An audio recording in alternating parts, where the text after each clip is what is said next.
Doing your hair live on air. Of course. It parts in weird ways. Dude, I get it. I get it. I really do.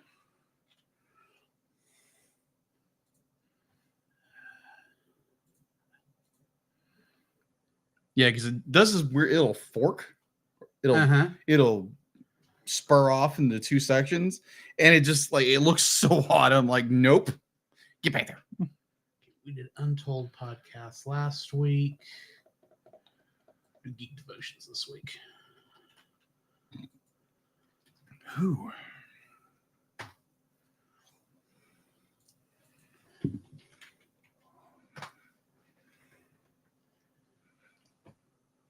There we go.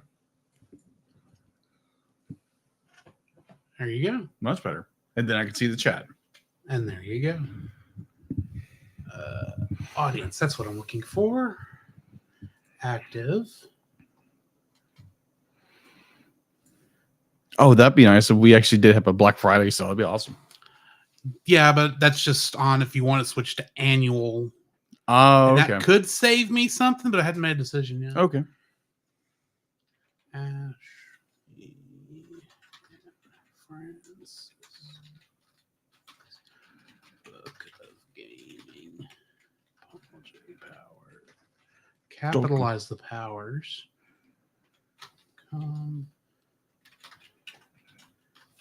Gonzalez. If I don't do this now, I'll get messed up again like last week. This is what I ought to keep doing every time. Instead of searching around trying to find this at the last minute. Mm-hmm. Not on Facebook yet. Really? No, Everything should be going. Well, let me back up a minute. Stream Element says we're live. Yeah. Well, Facebook is saying, yes, we are live. Never mind. It could have just took it a second to get going. I know Geek Devotions was having some trouble with Restream earlier in the week. And that may or may not be connected. I don't know.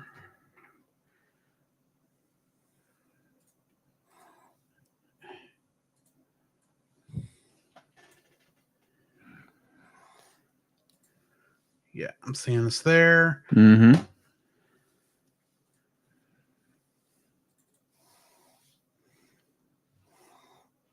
Got it. And no. Share screen.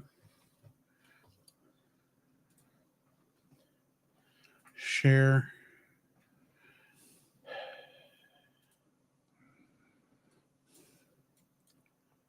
There we go. All right. And I just need to make this like that.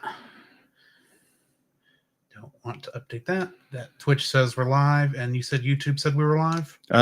Facebook said we were live, and I believe YouTube said we were live. Okay, and Twitch says we're live. So, Hi guys, this is Drew. This is Jacob. And tonight we are finishing off Ghibli month, Miyazaki month, whatever you want to call it, with The Secret World of Arrietty. Yes. Based on the book The Borrowers, which I've never read. Me either. Thankfully, I don't have to be exactly familiar with source material to look up trivia, because some people who do the trivia on IMDb are and can help me when I make stupid decisions. Trying to figure something out. Yes. So, yeah. Yeah, and also for TAS, we're doing something a little different than we usually do. We're following up with X-Men the M8 series with the failed pilot for X-Men Pryde of the X-Men. Well, I think it was just going to be called X-Men. Just like technically, the other one is just called X-Men. We call it X-Men the animated series to help differentiate it from the other X-Men stuff. But wait till you find out where they got the money for this thing. Yeah, I do. Oh, you already know? Yeah, RoboCop. Not the movie. Yeah, the TV RoboCop stuff. Children's television show. Yes, that was because that was the 80s. Yeah. If it could sell toys, it got a cartoon. Didn't matter if the original source material was for kids or not. Exactly.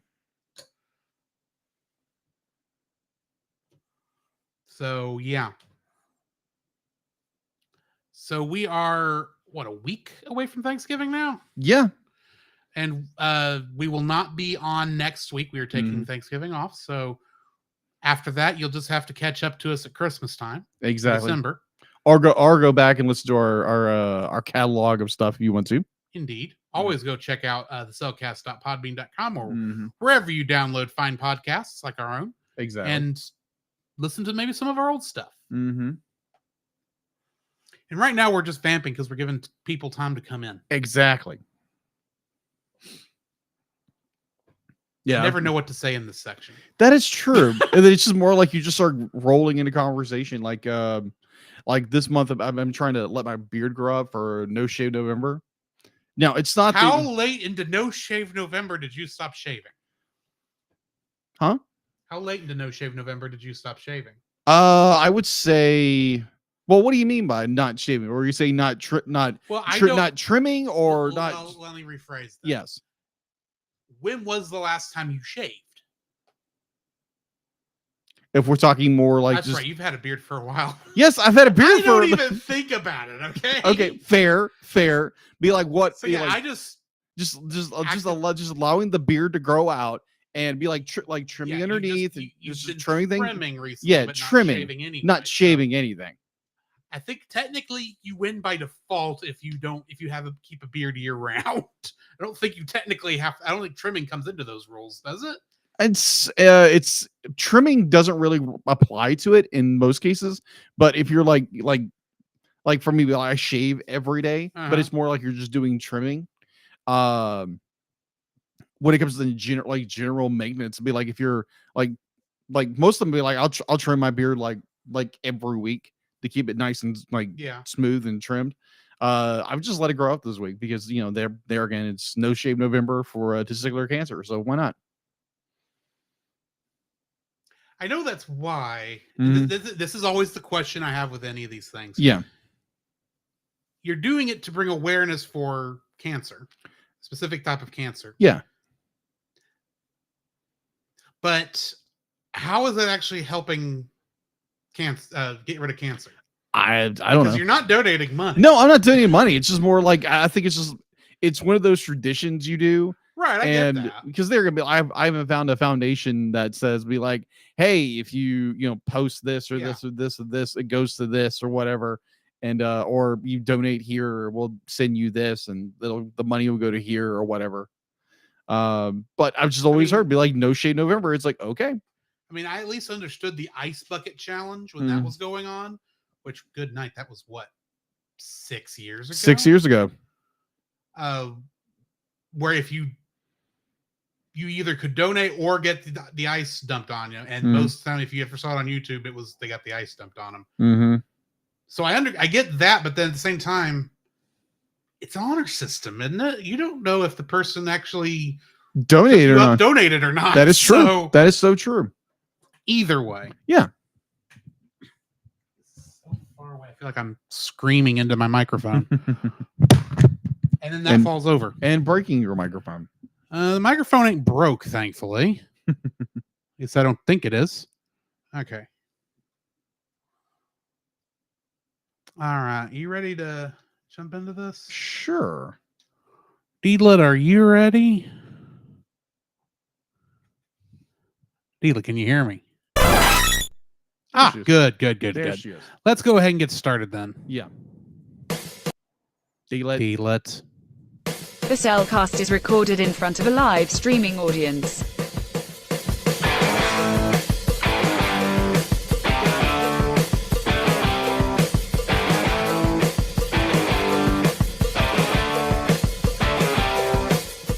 Hello and welcome to another episode of the CELcast. Joining me today is a man who, well, is starting to see things because he's told me he just saw a little girl outside our door, but there's no one there. And he said she was what, an inch tall? Something like that. Are you feeling all right? I think so. Is this pre-wedding jitters? I don't know. 6-8 months in advance? I don't know. Be like, are my glasses working? Yeah, I hope so. Working. I thought I saw something. Crazy is what you are. Get in line, pal. Why, thank you. Let me introduce our co-host. A man who just likes to go out in the backyard and hang out with the cat. Welcome to Well, when the best things in life is just finding a nice sunbeam to lay down in the grass. I mean, can you blame me? No. I'm sorry. My spirit animal is a cat in search of a sunbeam. If such things exist. And by that, I mean spirit animals. Yes. Yeah, today we are reviewing the film The Secret World of Arrietty. Yeah. This is our last film of Miyazaki and Ghibli month this year.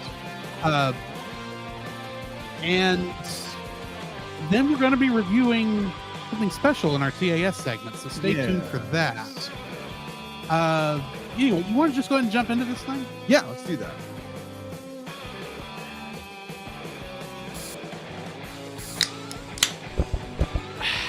Certified fresh and spoiler free.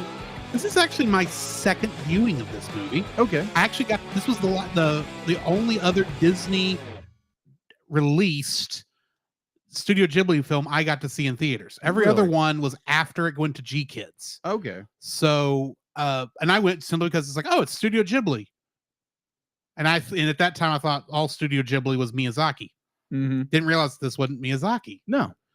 He wrote the screenplay for it, but it's not a Miyazaki made directed film. Right. And this isn't his son either. This is some other guy. Yeah. And actually he was younger than Goro was when Goro directed Tales from Earthsea. Mm. So because this guy was actually the youngest director in Studio Ghibli history. Really? Yeah.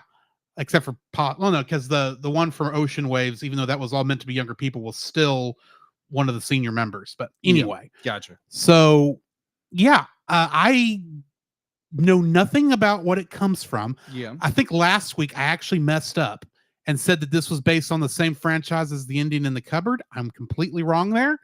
This is the same franchise that did The Borrowers, which is what the book is, what the movie is based on, that book, which I've not seen that movie either. So, c'est la vie. But yeah, this was a fun little movie. I've got some issues, which we'll get to, but for the most part, it was a fun time. Yeah. I do suggest it if you're looking for a intro Studio Ghibli movie, maybe not the best example of what Studio Ghibli can do, but either way. What are your thoughts on this one? My spoiler-free thoughts on The Secret Life of Arrietty. Am I saying that right? Yeah. Or Secret World of Arrietty. Secret World of Arrietty. That's right. Secret World of Arrietty. Which is only the English name. Yeah. This was my first time watching it. There again, I had never heard of this film before it got put in the docket. Which is interesting because you gave me a movie poster for this film. That is true. It's I still in my closet. I hadn't had a chance to get it put up. But yeah. Okay. So I correct myself because I was at a movie studio. Mm-hmm. And every once in a while, I'll be like, hey, do you have any movie posters? She's like, yeah, sure, go check it out. And I found this one, had no idea what it was. I know what Studio Ghibli was. And it was like The Secret World of Arrietty. It's like, okay. So, and then we started doing the podcast. And then it's like, oh, Drew will like that. He likes, anime and Ghibli stuff. He'll like this. By this point, we had not actually reviewed a Ghibli film. No, we hadn't yet. I had it on the dice, as well as the dice worked for that sort of thing. Yeah. Oh, that was fun. Yeah. Yeah. Back in the day when we used to use dice. Mm-hmm. So yeah, I had a poster. I'd seen a poster of the film, never seen a lick of footage. And then it gets put on the docket for Ghibli month this year. And I watched it, I believe, the other day. And I was like, wow, this is a good movie. It's a well-animated film. Well animated, very good story. It's a Ghibli film through and through. Mm-hmm. Like Drew said before, it's like, Hayao Miyazaki or his son are not involved with it. Oh, correction, he did write the screenplay. He did write the screenplay.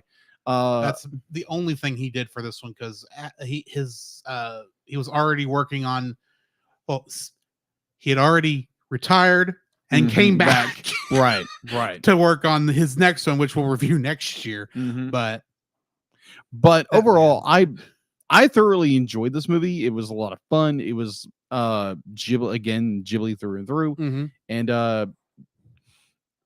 I've seen some Ghiblis that I was kind of like at, or the Ocean Waves, which is like, okay, I don't like this character, but overall, be like, I've enjoyed our journey through Studio Ghibli films. After this one, we will only have 7 movies. 7. That is counting the one that's releasing next week. Yeah, the boy and the heron. Boy and the heron, or heron and the boy. Yeah, it's your life story. Thanks. If he has a dog, I'm gonna laugh. If he has a dog, it's not been in the trailer. So it's like, if he gets turned into a dog, that will be hilarious. It's like, it's my life story. What the heck? Anyway, yeah, I enjoy it. Definitely go if you have the opportunity to go watch it. It's on Max. If you're subscribed to Max, it's on Max, right? I believe so. Okay. I didn't look this up. Okay. Because like you, I watched the Blu-ray. Yeah, I did too. So yeah, so apparently it's on Max. So while it's there, go check it out. I think nearly all the Ghibli stuff I think is on Max now. Yeah. So, but yeah, I would highly recommend anybody. Till Discovery decides just to cancel everything. Don't say that. Anyway, you ready to jump into the full spoiler-filled section? The following is a spoiler-filled review for the film The Secret World of Arrietty. I did it right now. Listener discretion is advised. Karigurashi no Arrietty, literally Arrietty the Borrower, as we know it in English, The Secret World of Arrietty, was directed by Hiromasa Yonibayashi, who would later go on to direct a film not for Studio Ghibli, but for Studio Pontiac called Mary and the Witch's Flower, a very Ghibli-esque film inspired, made by people who left Studio Ghibli. Yeah, because that was the thing when previous employees of Studio Ghibli. Yeah, because when I saw that trailer, I was like, oh, this is a Ghibli film. And it's not. It's not. It was written by Hayao Miyazaki and Keiko Niwa, and is based on the novel The Borrowers by Mary Norton. Getting into the cast for this is, of course, the English cast. And I should be more specific. This is for the Disney English, the North American English cast, as there is an entirely different European English cast. I heard about that. Tom Holland is on the European cast. Really? Yeah. Wow. Which makes me like, I want to see that version. Anyway, English, the North American English cast. We've got Arrietty being played by Bridget Mendler, and she played a character named Becca in Alvin and the Chipmunks: The Squeakquel. Oh, the live action hybrid. The second one. Oh, crap. Yeah. Sean, or as he's more well known in the original version as Show, was played by David Henry, and in the Disney Channel original television show Wizards of Waverly Place, along with a bunch of other Disney Channel shows, he played a character named Justin Russo. Yes.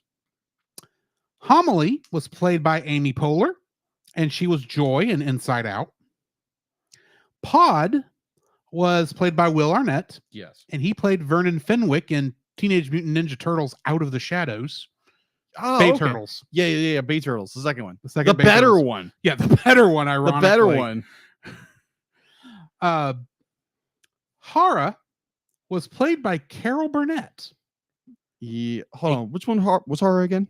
That was the villain, technically, of this. Oh, yeah. The maid working in the office. Okay, gotcha. She is, of course, a comedian and was the host of the very popular Carol Burnett show. Yes. Jessica, that is the aunt. The aunt. Yeah. And for whatever reason, I don't have her actual Japanese name written down anywhere, because she and Sean were the only two that had different names. Had European names in this very Japanese setting. Yeah. But she was played by Gracie Moore, and she just did a voice on in the movie The Accidental Spy. I didn't have much to pick for her from. Okay.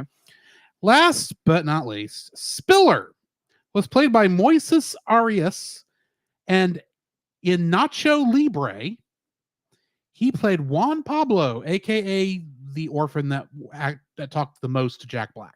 Oh, okay. So what's this actor's name? Spillers. Moises Arias. I'm probably not saying his name. Yeah, right. that's a cool name. Yeah, it's Hispanic. I can tell you that much. Yes. But yeah. Kingdom Hearts connections. Yeah. How many do you think we have? Oh, this is a 2011 film, 2010. Bear in mind, you have to pick, you have to keep in mind the English North American cast, Yes. the English European cast, and the Japanese cast. Yeah. And also they might be in Smash Brothers. Yes. Oh. Though not as likely with these, I because these gotcha. are generally better actors. That sounds horrible.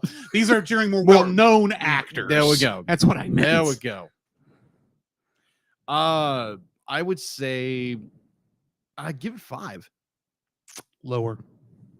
3. Lower. 2. Lower. 1.5. How do you get a half? I don't know. 1. Lower. It's 0. What? There, I could not find a single connection to Kingdom Hearts in this, despite the fact it's a Disney cast. No Rusty Taylor, no Jim Cummings, no any of the standard people who they throw in these things. Yeah. Not a single one. Makes no sense to me. Wow. Okay. So to quote a famous Green Archer, be like, "You have failed this city." Disney podcast. So yeah, no Kingdom Hearts connections this week, which is just weird. That is weird.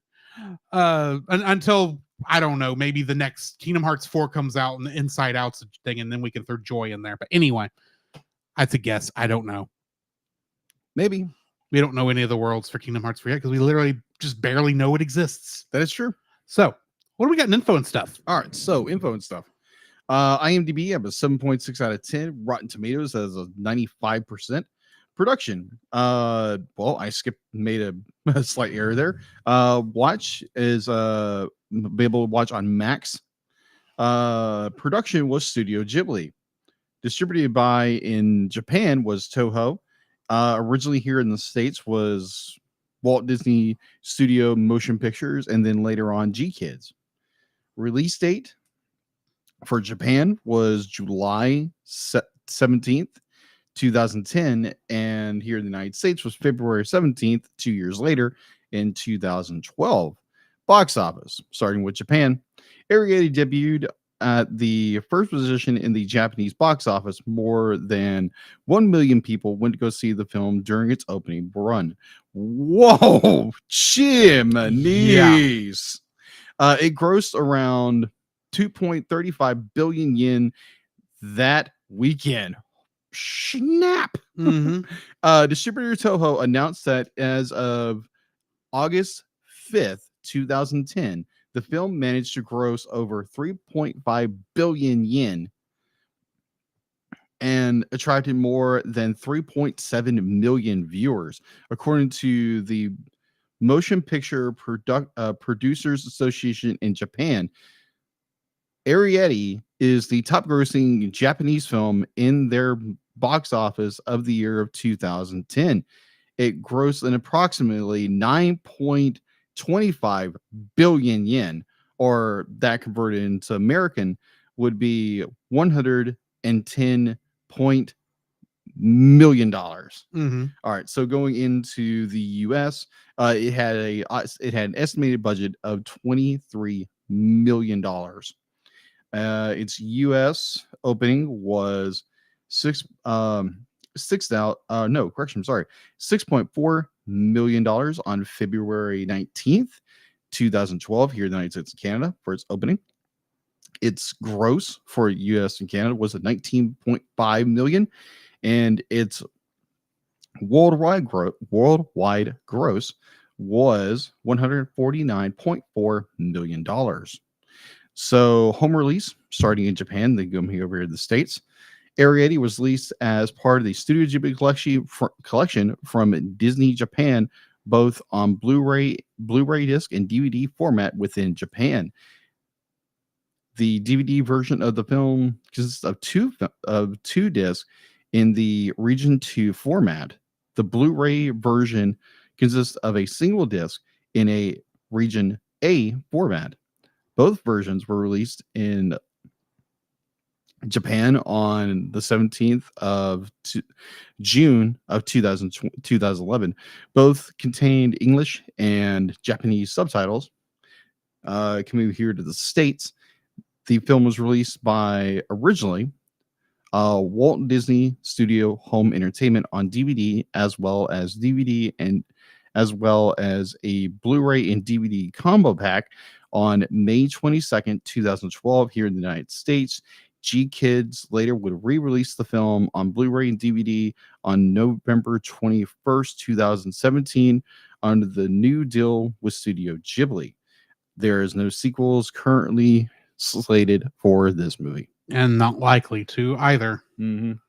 So, getting into the summary for this one. Yes. A boy named Sean, or as he's more well known, Sho, remembers the week in summer he spent at his mother's home with his maternal great aunt, Sadaka. That's Jessica's real Japanese name. Got I just scrolled down, I would have seen that. And her housemaid, Haru. When Sean arrives, he gets a glimpse of Arrietty, a borrower girl, returning to her home through an underground air vent. At night, Arrietty's father, Pod, takes her on her first borrowing mission to get sugar and tissue paper. After obtaining a sugar cube from the kitchen, they travel to a bedroom, which they enter through a dollhouse. It is Sean's bedroom. He sees Arrietty when she tries to take a tissue from the table.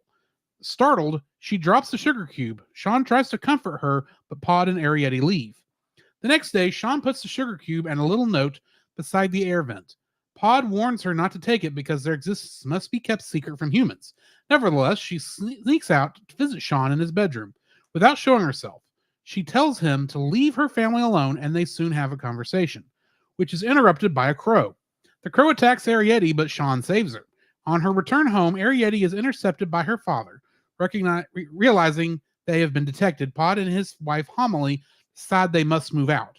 Sean learns from Sadako that some of his ancestors had noticed the presence of borrowers in the house and had the dollhouse built for them. The borrowers have not been seen since. Pod returns injured from a borrowing mission and is helped home by Spiller, a survivalist boy he met. Sean removes the floorboard concealing the borrower household and replaces their kitchen with the kitchen from the dollhouse to dollhouse. Sorry, that was written weird. Sorry, let me back up. Literally, for some reason, it says Sean W. And it doesn't make sense in English. So let me just start that sentence over again. Got it. Pod returns home from a borrowing mission and is helped home by Spiller, a survivalist boy he met. Sean removes the floorboard concealing the borrower household and replaces their kitchen with the kitchen from the dollhouse, and he hopes for them to stay. However, the borrowers are frightened by this and speed up their moving process. Pod recovers and Arrietty bids farewell to Sean. Sean apologizes that he had forced them to move out and reveals that he has a heart condition since birth and will have an operation in a few days. The operation does not have a good chance of success. He is accepting saying that every living thing dies. Haru notices the floorboards have been disturbed. She unearths the borrower's house and captures Homily. Alerted by her mother's screams, Arrietty goes to investigate. Saddened by her departure, Sean returns to his room. Haru locks him in and calls a pest control company to capture the borrowers alive. Arrietty comes to Sean for help, and they rescue Homily, and he destroys all traces of the borrower's presence. On their way out during the night, the borrowers are spotted by the cat Nia. Thereupon, Nia leads Sean to the river, a small rivulet, where the borrowers are waiting for Spiller to take them further. Sean gives Arrietty a sugar cube and tells her that she will always be a part of him and that her courage and the borrower's fight for survival have made him want to live through the operation. In return, Arrietty gives him her hair clip, a small clothespin, as a token of remembrance. The borrowers leave in a floating teapot with Spiller in search of a new home. Only in the Disney International dubbed version does it contain the final monologue, where Sean states that he never saw Arrietty again. He returns to the house a year later, indicating that the operation had been successful. Happily, he overhears rumors of objects disappearing in neighbors' houses. But that's only in the Japanese version. You mean the English version? English version, yeah. Getting into the trivia for this. 7,500,000 people saw the movie in theaters, as you said, an all-time record in Japan for a movie with a first-time director. At 36 years old, Hiromasa Yonebayashi was the youngest person to direct a movie for Studio Ghibli. The story takes place in 2010 in Western Tokyo's neighborhood of Kogane. Kogane is also where Studio Ghibli is located. In the borrower's home, they have 3 cups with playing card symbols: a heart, a diamond, and a club. The only symbol they do not have is the spade, which in many cultures is actually considered to be bad luck. This is the 4th feature film from Studio Ghibli to not be directed by executive producer and writer Hayao Miyazaki or studio co-founder Isao Takahata. Okay. There are 2 English dubs, as I said. There is a British English dub distributed by Studio Canal, released in 2011 in the United Kingdom, and the Disney dub in the United States, released in 2012. This makes the 6th Studio Ghibli film dubbed in English twice, and the first since Porco Rosso. Executive producer and writer Hayao Miyazaki began the development stages in July 2008. His original plans included a runtime of 80 minutes, and this movie was to be titled Chisana Arrietty, or Little Arrietty. This is the last Studio Ghibli anime film to have the English dub distributed by Walt Disney Studios Motion Pictures before G-Kids took over. Though technically the last dub produced is The Wind Rises. Yeah. But Disney didn't want to put that one out for some reason. A raccoon from the film Pompoko appears at the end of the movie. That's what I thought. When Arrietty and her parents leave the house. Yeah. And that's what I've got for trivia. What are your thoughts on this film? Your first like, I should say. My first like would actually be the world of the borrowers. I want to say the Littles, because there was a show back in the 80s, a little cartoon show called The Littles, and they were borrowers. So that's what reminded me of it. So I love the world of the borrowers because it's so unique. Be like the way they have crafted their way in order to get into the house and, quote unquote, borrow things. Just like the pathways and the way they build their house, or someone built their house for them, or they built their house themselves. It's very crafty, very well designed world, and I just thoroughly enjoyed it. And I just like the world of the borrowers and how they do things and how they again borrow in air quotes. So yeah, this the world itself. I'm not talking the world of the beings as they're called in this film, but the world of the borrowers, and it's just so well designed, especially when the area and her family have to move away, and they get to the abandoned portico, I think what it is, or the whatever that building they go to for the night. And here comes the cat just trotting up. And the cat just like within like a matter of moments is like back to the house, and like it probably took them a day to get there. Being these very small creatures, humanoids, I guess, or they're humans, but they're small. They are probably closer to some descriptions of fae from back in the day. Pixies, but without wings. Maybe something akin to I think they're called brownies. Okay, but that's about as far as my knowledge of. Okay, fair enough. The fairy creatures it goes. I gotcha. Yeah, from primarily coming from Norse mythology, I believe so. Celtic. That's right. It's Celtic. So yeah, it's just the world of the borrowers. It's so well done. Definitely when Arya and her father go into the human world and everything is to scale for a human. Yeah. And it's massive and just breathtaking to watch from their perspective. So yeah, the world itself definitely of the borrowers. That's my first like. So one of the things I like about this film is how, depending on whose viewpoint you're looking at, even though it's the same settings in a lot of cases, you can feel a difference in size when we're looking from Sean's perspective and when we're looking from Arrietty's perspective. Absolutely. That whole bit where Arrietty and Pod are climbing up through the house. Oh yeah. I mean, sure, first thought is I'm getting a lot of I Shrunk the Kids vibes. Yeah, exactly. Or Ant-Man, which is like the first two movies I can think of that does this thing also. But I mean, it was so interesting. It felt so cool seeing all these big things, which is what makes when they enter the dollhouse at that one point, like you get a weird, it's a good kind of weird, but a weird kind of a sense of what do you call it, where you're thrown off, not deja vu, but it was a weird kind of juxtaposition, maybe. Because you go from this big house, all of a sudden you're in a little house, everything is the correct size, and where did this come from? Granted, you very, very quickly realize, okay, it's a dollhouse, but at the same time, I can see how I felt the confusion at the same time Arrietty did.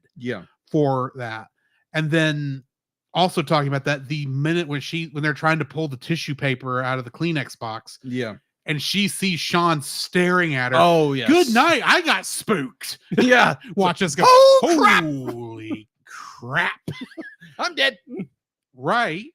Because all that was done so well. And then of course when she's riding on Sean going through the house and she's having to hold on to it, you could feel like he's giant until we go to the other scene when we turn the corner, all of a sudden we're at Sean's point of view and he's just regular size. It does such a good job of conveying perspective, size differences between the two characters with their settings. And I could just very easily see them messing that up. So not because I don't think Studio Ghibli could pull it off, but just because it's a hard thing to do, period. I agree. So I like how the attention to detail when it comes to the size differences. In this one, that's my first like. What's your second? My second like is Sean is a character. You have this dynamic between Sean and Arrietty, where Sean he goes to this home with an aunt where he can get some relaxation and no stress, whatever. And over the time, you get this story that like his parents are like out of the picture, they're too busy. And he's going through this big ordeal of having a heart condition at a very young age. Like I would assume that probably him and Arrietty are the same age. So they're probably like 13. Approximately 12, 13 years old. They're both coming of age. But it was more of this, like, you feel bad for this kid, but he had such great optimism about things. This is the idea that, like, when you said that, that he's kind of prepared himself because everything does die eventually. That we're not guaranteed a tomorrow, as Scripture says. I'm stuttering like no one's business tonight. You're fine, dude. The overall story of Sean as a character, as we come to know him through the story and the storytelling, is so heartwarming, to use a lack of a word there. Is just it's warm, it's inviting. It's one of there again, it's a Studio Ghibli film written by Hayao Miyazaki, where you have this tenderness and you have this warmth of characters getting to know each other. And there again, with our modern age of all like, oh, everybody has to get in a relationship or hook up or whatever, where you have with Miyazaki Studio Ghibli, you have characters who are just friends, or they're really, really close. And it's really heartwarming to see that, where it's just people can be friends and they can just get along and, be friends and, lean on each other from time to time. It doesn't have to be a relationship or anything like that. Right.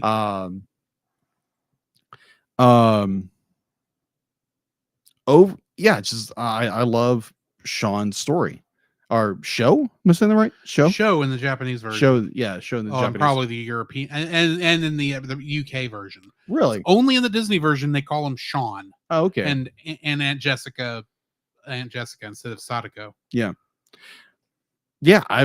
I love his journey. I love his journey to his acceptance that, like, hey, I might die. There's a strong possibility I'm going to die. And he forms this very unique relationship with Arrietty. Two people from two very different worlds that wind up having to save both of their worlds. Yeah. In a large and small capacities. Yeah, I just overall enjoyed Sean's story and his relationship with Arrietty. Alrighty. Yeah. What is your second like? I love the animation on Hara, however you say her name. No. Oh, yeah. And I think and Carol Burnett's acting, of course, was top notch. Of course.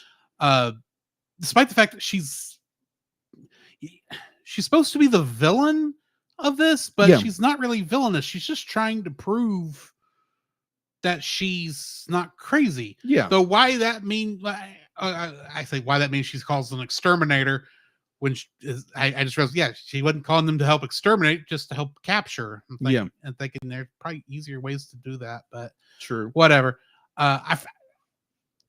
Haru's character is actually based on a character from the books. Yeah. I don't remember the character's name in the books, but I just like the way she moved throughout this, because you could almost she moved like you would expect like a sprightly older lady moving. Had those kind of looks on her face, on the face, the way they animated it, where it's like she's feeling like a little girl again. Yeah, with glee and excitement. You could see that in her face, which I loved. And I also especially like her more cynical moments. Oh yeah. When the crow attacks the window, and they get the crow scared out of her. She's like, I'm gonna have to clean that up too. It's like, it's your job. Yeah, I also love the very end where she's lost sight of the mother, and she'd be like, all of her evidence is gone, and she's losing her mind to these pest controllers. And it's such a great performance there again by Carol Burnett. Did a great job. She did an amazing job with that, and just like you said, the animation with that, it's just that her overall facial expressions were so well done. And again, Studio Ghibli does these amazing character animations when you definitely will do older characters. Yeah, they're done so well. So yeah. What's your third like? My third like would be the crow attack. That is like the most visceral moment in this film. Oh yes. So Arrietty is trying to just persuade this being Sean to leave their family alone. Just leave the family alone, and we won't bother you. We don't have to move. And I think Sean's just more generally curious about these borrowers and who Arrietty is. And once she moves into the light, and Sean can see her for the second time, this massive crow comes in and goes through the I guess we would call it a bug screen. It's a windscreen. Like just like the same ones on our windows here. Yeah, it's a windscreen. Keep the flies out. Yeah, it's a windscreen. And just the torrent of animation when it comes to that bird who is just flocking and trying to get at Arrietty. How hungry was that bird to not just be it's one thing. I get why the bird would attack Arrietty, because she's the size of a bug, of a morsel. Yeah, so that makes sense. But the crow is willing to fly towards a house where a giant human is, and is not spooked of the human like most birds would be. Yeah. How hungry was that bird? Just can't you attack the cat for a change? I say as a cat lover. I think most birds are wise enough not to attack cats. Well, attack something. It's still weird. That's all I'm saying, is that it's weird that this crow attacked Arrietty at the window of the house with another human there. Yeah. All I'm saying. Yeah, I get that. But I love the animation, the ferocity of the bird moving, and Sean trying with everything he can to grab Arrietty, make sure she's safe, and this whole interaction. And then what is her name? The maid? Haru. Or Hara. She comes in and it's like, oh my gosh, takes her shoe off, her flip flop, is just bam, bam, bam, smacking this bird. I was like, poor crow. It It is Hara. Sorry. Hara. Okay, Hara. Hara smacking this poor bird, and the bird flocks off, just wow, wow, wow. It was great, and it's just like this brilliant. Make sure they don't get the taste of human blood, or borrower blood, for that matter. Oh gosh, they might turn into a human. That's what I kept thinking. For some reason, be like somehow Arrietty is going to have some kind of connection with Sean, and there's going to be something like with a Ponyo, where it was going to be like she was going to turn into a human in some capacity, and they could live out the rest of their days or whatever. That would have been funny or cool, but it didn't happen. It was this movie ended very well, and with the US dub, be like we got the. Oh, Sean was okay, and and her family was okay, and apparently in the other versions there was no information on that. I think the idea was it doesn't really matter if Sean survived the operation, or if she got, or if her family got to where it is. Yeah. This was a moment in their lives, and their story ended when that separation occurred. Yeah. So there's a certain artisticness I can see with I agree. telling you that information. But I can also understand why Disney thought to add it in, even though I don't think Disney should have added a lot of the stuff in that they did. Oh, I agree. G Kids did reverse some of the stuff we know about with that Disney did for those dubs, but this was the last change Disney made, so that we know of. Well, I say that because I haven't watched the next Ghibli film yet, so I don't know what, and I know it's the last one Disney actually did the dub for. I would agree with that. I just, as an audience member, it's good to kind of have a solidarity when it comes to a character. Do they survive? Do they move on? Do they grow from the experience? And if you would have not had that epilogue, right? That'd be an epilogue. Yeah, that's an epilogue. Basically. Yeah, it's an epilogue to the story where we do get a solid conclusion to it's like, oh, Sean survived. The borrowers did move on to another house, and I enjoyed the ending of it. It is a wonderful film, and yeah, I would agree. My third like for this film is the character of Pod.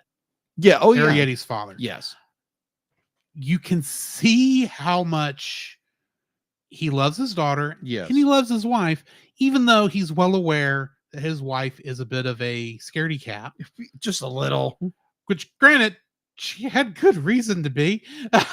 So, if we're being honest, he was such a good husband and father to Arrietty and Homily that's like, oh, you're kind of the aim here.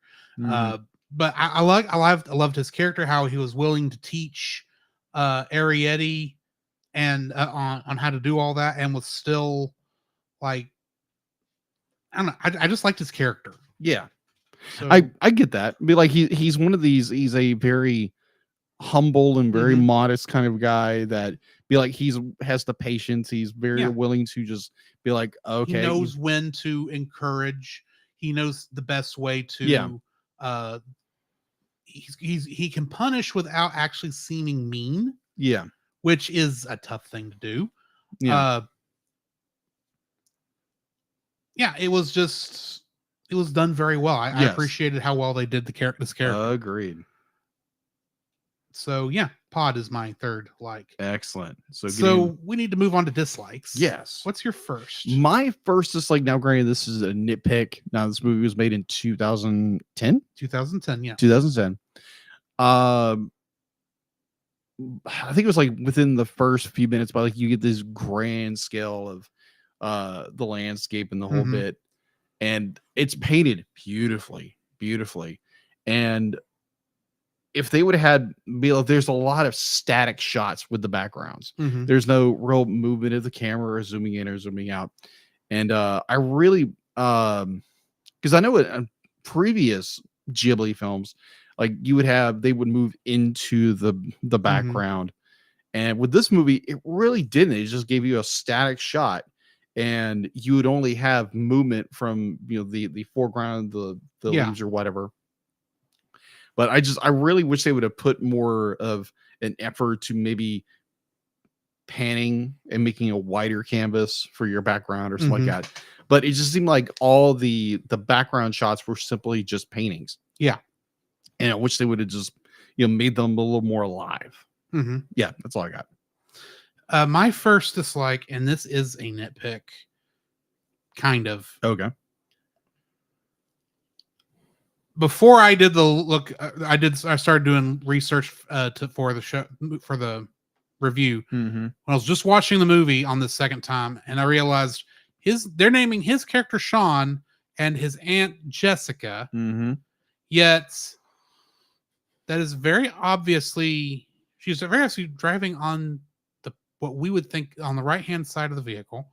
This is very obviously a Japanese license plate on that vehicle. We're painfully obviously in Japan. Yeah. These characters don't look like they're designed any differently than any of the quote unquote Japanese characters. Yeah. There's something wrong here. Yeah. Now, granted, for the most part, you probably don't even need it. Does not really matter. Yeah. Whether this takes place in Japan or whether it takes place in UK. Yeah. It really does not matter.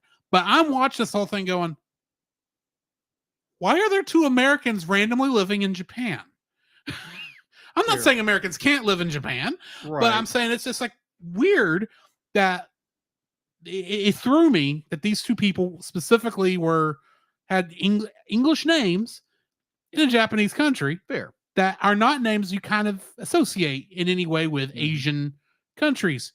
So you throw that in there, and then of course I go and start doing the research, and I realize her name was originally Sadako, and his name was originally Sho. Granted, I follow why they chose the names they did, because those syllables match up where you could easily match flip-flops when necessary. Exactly. But why do you make that change? Is it because you think the kids aren't going to be able to accept Japanese name? Then why'd you name why'd you keep the maid's name as Hara? Granted, it's a simple name, but still, it's a Japanese name. That's the part I don't understand, is why Sho and Sadako's name were changed to Sean and Jessica. I don't know why that decision was made, and I feel like it shouldn't have been. It should have been left Sho and Sadako. But fair. Like I said, that's a nitpick. I can let that go.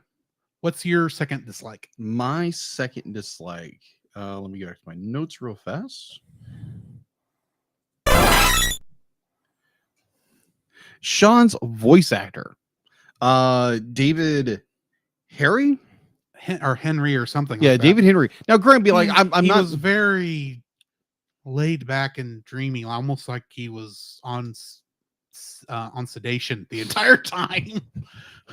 Well, here's my dislike. I'm not saying be like he's not a bad actor. He's not. Yeah. I'm not downplaying his performance at all. My problem was that he sounded too old. That's true. He be like, yeah, this actor is obviously like in his maybe late teens, early 20s, and he's playing a 13-year-old. I'm like, okay, but he sounds too old to be this character. Because they're going back to Ponyo, be like they're using age-appropriate actors for it. Now, granted, be like the movie does suffer in some capacity due to that. Yeah. But this would be like, yeah, they got a really good actor. The only problem is he sounds too old for the part. It's very obvious he's already gone through puberty. Yeah, exactly. Whereas this character's not supposed to have gone through that. Yeah, or he's in the middle of the process of that. So, like, yeah, David's performance be like is good. Be like he's got this great range and the whole bit. He's got the somber voice down, but he just sounds too old. That's be like I just kept listening to this. I was like, wait, how old is this character? Like he's around this age. I was like, okay, he sounds like he's 18, like 18, 19, 20 years old. And I'm like, huh. I was like, okay. And you realize who the actor is. Like, okay, he's a good actor, but they voice cast it wrong. Granted, they never say in the film how old he is. Yeah. Or what age of schooling he's in. Just like they never actually say what country they're in. Yeah. Or what town they're even in. Yeah. So maybe the thought process the Disney dub producers were working off of was, if we don't say how old these are, we can do what we need to do. Yeah. And he's kind of because he is in more of a high school, a Japanese high schoolers uniform for most of this, like pants and a white shirt, button-up shirt for the most part of this. Maybe they thought, well, he looks like he could be older than what we would normally think. Okay. That's a guess. I don't know, because I still think I agree with you on this. That was the wrong decision. Yeah, I should have aimed for the age of the character and where the character grew up. So yeah. And plus, I think with the Disney executives who chose David for this role, because David was very popular with Wizards of Waverly Place at the time. Not to mention, it's an easy casting because he's on. He probably came to the sound booth between recordings of whatever Disney Channel original show he was on. Yeah, exactly. So it was easy to he's schedule. Right. He's right an there. Easy schedule. Yeah, he's right there. And the same is probably true of the actress who played Arrietty. Yeah. So that is my second dislike. My second dislike is this house is in the middle of a forest. Yes. Which is apparently in the middle of a city. Yet, despite the fact that we get up to the second floor and can see a little bit over the treetops, we never see the city. No, it's like this is supposed to be a forested area. Like, the movie starts off, you're in a city, and she just barely turns down a road where you're still obviously not in downtown, you're on the edge of town, and you're automatically in a forest or forested area. And I'm going, I know I've been in places that kind of have that feel, but at the same time, you probably should still be able to. You're not out in the boondocks. It sounds like they are, though. It makes it look like that they are in the middle, that they are 10 miles from town. Yeah. No matter what, at least 10 miles from town, no matter which direction you go. Yeah. And the thing is, they're probably on the edge of town. Probably. They should be able to see like buildings in the distance, at least part of the skyline or something. I'm not talking about, you've got to have a full Tokyo skyline in the background or something like that. No, I'm just saying there's going to be buildings that like a clock tower or something that's going to stick up high enough that you could see from their place, because you're not actually in the country, you're on the edge of town. At best. And yet you think as soon as they turn onto that into that driveway, they're all of a sudden in another world. 200 miles from the closest speed of civilization, to the point where the exterminators can't find the house. And I'm like, how can you not find the house? It's on the edge of town. We were just there an hour ago when this movie started. Like, what bridge? Like, there's no bridge. Where are you going? How did you get that far off? I mean, it's like right there. You're a block off the main road. That's what it looks like anyway. Yeah. Well, I think defensively, like it's this very small country road, and the house is up a hill. So, and I get that, but then if you're up on top of a hill, you should be able to see farther. You should be able to see something. For the most part, had they not shown the bit of them driving through town at the beginning, wouldn't have cared. Wouldn't matter a bit. But the thing is, you set your location this way to tell apparently the Japanese where they are just by visuals. And yet you turn up the driveway and you're in the middle of the country. Totoro is hanging around somewhere. Oh, that'd be amazing. That would be funny. That would. But yeah, I don't like the fact that we're obviously on the edge of town based on what the movie showed, and yet there's no sign of the town in any other shot in this film. And I do mean any other shot in this film. Not even the end when you're seeing Arrietty and her family sailing down the culvert. It confuses me. So yeah, that's my second dislike. Okay. My third dislike, you might hate me for this one. I don't know why. How do you pronounce the cat's name? Nia or something like that. Nia. I mean, if you're gonna say you don't like the cat, honestly, I'm fine with that because they did nothing with that cat. Yeah. The cat could have. The cat's job was to stare down Arrietty in the beginning and then lead Sean to Arrietty at the end. It's the only reason the cat's there because the cat does nothing else in the rest of the film. You stole my joke. I'm saying. Oh, I know. I was trying to set up a joke where it was more like worst cat ever because the cat can't catch anything. Now, granted, it's a lazy house cat. I get that. And now, granted, I'm not saying be like, oh, worst cat ever. Be like, what is Kiki's cat? Gigi. Be like, yeah, Gigi always gonna be best cat. Gigi is best cat. Yeah. But I'm just like there again. It is a pure joke when I say that Nia, the big lazy house cat, can't catch anything. Which I'm just saying more jokingly than anything. I'm not putting the cat under the bus, the figurative bus, or the wheels of the car or whatever. Which don't abuse people. Don't abuse cats. People, come on, people. But or any animal for that. Or another person, whatever. But no abuse. No abuse. Whatsoever. No abuse. No abuse for you. But it's like, yeah, I was trying to make a joke out of that, but it was more like, yeah, Nia's a lazy cat. Which, like, there again, that happens. You're a have you met Rowdy? That's our friend Chase's cat. Yeah, that's a lazy cat. Kind of like Nia. Kind of. Except he doesn't like being held. I don't think Nia does either, but they never showed that. No. Be like, I do like that Nia is kind of warms up to Arrietty and just like, it's like, okay, there's something's going on with these two. Be like, I want to make sure that. But they don't actually show any of that because the cat does nothing between its two scenes ever on screen. That's true. Doesn't even interact with them. So that's true. There again, be like, it's more of a joke to be like, yeah, Nia is the worst house cat ever. Can't even catch a little, rodent of a borrower. Yeah. So yeah, third kind of dislike. You're stretching is what you're telling me. I know I'm stretching. That's the whole point.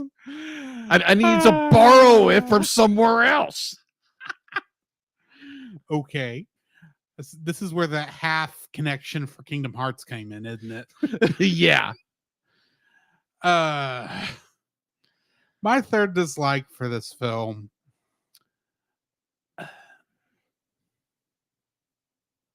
Its pacing is weird. I would agree with that. Granted, this is meant to be a smaller story. It's not meant to be. You're just dealing with adventures in a house, basically. And they do a good job with that. And I will say, I still think of all of the short people, 1 inch tall people movies we've reviewed, which is what? Thumbelina and what was the other one? Oh, Epic. Yeah, Epic. Yeah. And there was another. No, Strange Magic. Strange Magic, yeah. This is probably the best one we've reviewed yet. I agree. I agree with you. Because these are actually interesting characters. Yes. But the thing is, the pacing on this and the way this story is told, granted, it takes place in a weekend. And granted, he's only at this house for what, 2 weeks, probably at most. Something like maybe half a summer. Maybe. Well, I mean, in the course of the film, it feels like I think it's only like 2 weeks, but because he's just there until he goes in for his operation, which is apparently the week after. Yeah. But still, it's like the pacing on this and the way the story is told is just weird. Yeah. It's not bad. It's just odd. Yeah. And I really can't put my finger on it more than that. Yeah. But yeah, it's just weird. Yeah. Neko is trying to tell us that Toy Story probably fits this thing too. I would say no, because those are toys. I'm not saying toys aren't people in that world. Yeah. But it's not the same issues. Yeah. So yeah. Yeah, the toys from Toy Story are their worst concern is that Andy is no longer see them valuable anymore and just throw them away. Which I think that's any fear of a semi. Fern Gully was the other one I was trying to think of. Fern Gully. Sorry. Yeah. I've been sitting here thinking, Tim Curry was in this. What is it? Yes. Toxic Love. What's going on? Yeah. The movie that the movie you made us sit in the hot van in the middle of, well, I wouldn't say the Dallas slums, but it kind of felt like the unsafe side of town. But yeah. So what are we rating this? That's a good question. I'm giving it a 7.5. Oh, okay. It's a fun little movie. Agreed. It's fine. Agreed. I wouldn't say it's a bad film. It's not my favorite. It does a good job doing what it's doing. And so, yeah, I give it a 7.5. Yeah, I'm in the same boat. It's a 7.5. It is there again, Ghibli film. It's done very well. I would agree with you. The pacing is a little bit odd here and there. I wish the backgrounds would have moved or had a little more fluidity to it. A little more dynamicness. That's better. Other than that, it's a great film. Highly recommend it. Go watch it on Max. There again, we are not sponsored by Max, but if Max wants to sponsor us, more than welcome to throw some Max goodness our way. Though we would do like what is that guy's name? The British comedian that was on the Daily Show. Because he's got a show on Max. Oh, okay. I can't think of his name. We're going to be like him and talk you down just as much as glad you're putting our show out. Yeah. Or just as much as John Oliver. Thank you, Bobo. Yeah. We're going to be like John Oliver and totally trash you while we're still thankful you're giving us money. So, yeah. Yeah. I'm giving it a 7.5. What are you giving it? Yeah, I'm in the same boat. It's a 7.5. It is a wonderful movie. Like I reiterated earlier, I agree. The pacing is a little bit off. I wish the backgrounds were a little more fluidic.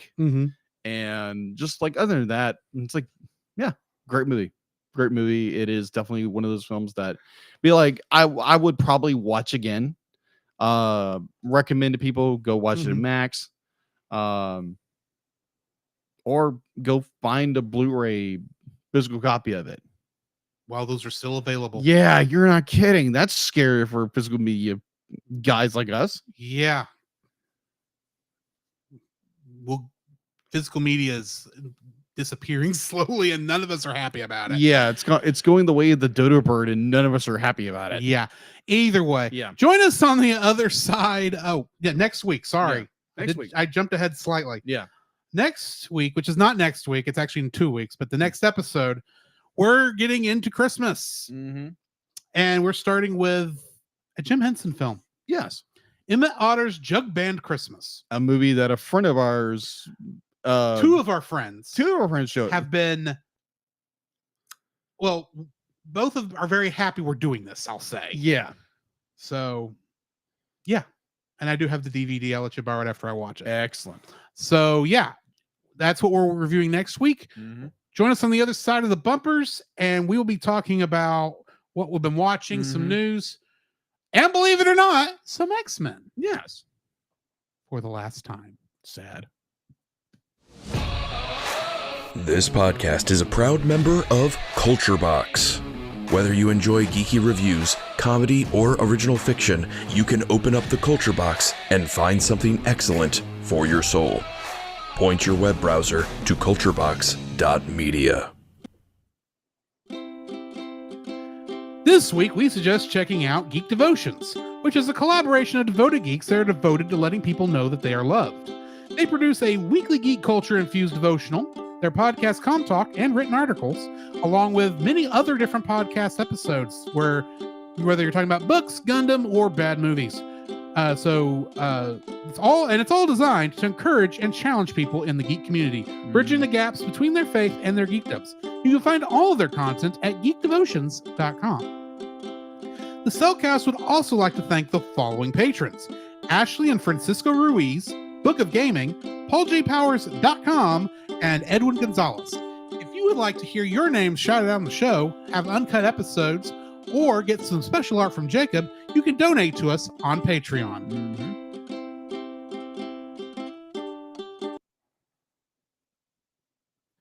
Okay. Thank you, Bobo and Neko, for joining us in here. Thank you. That's I'm awesome. not going to go through all the stuff because there's a lot of stuff I'd have to explain context for. Yes. So, but thank y'all. We do appreciate y'all being here. Let's go ahead and jump into what we've been watching for the second half of this.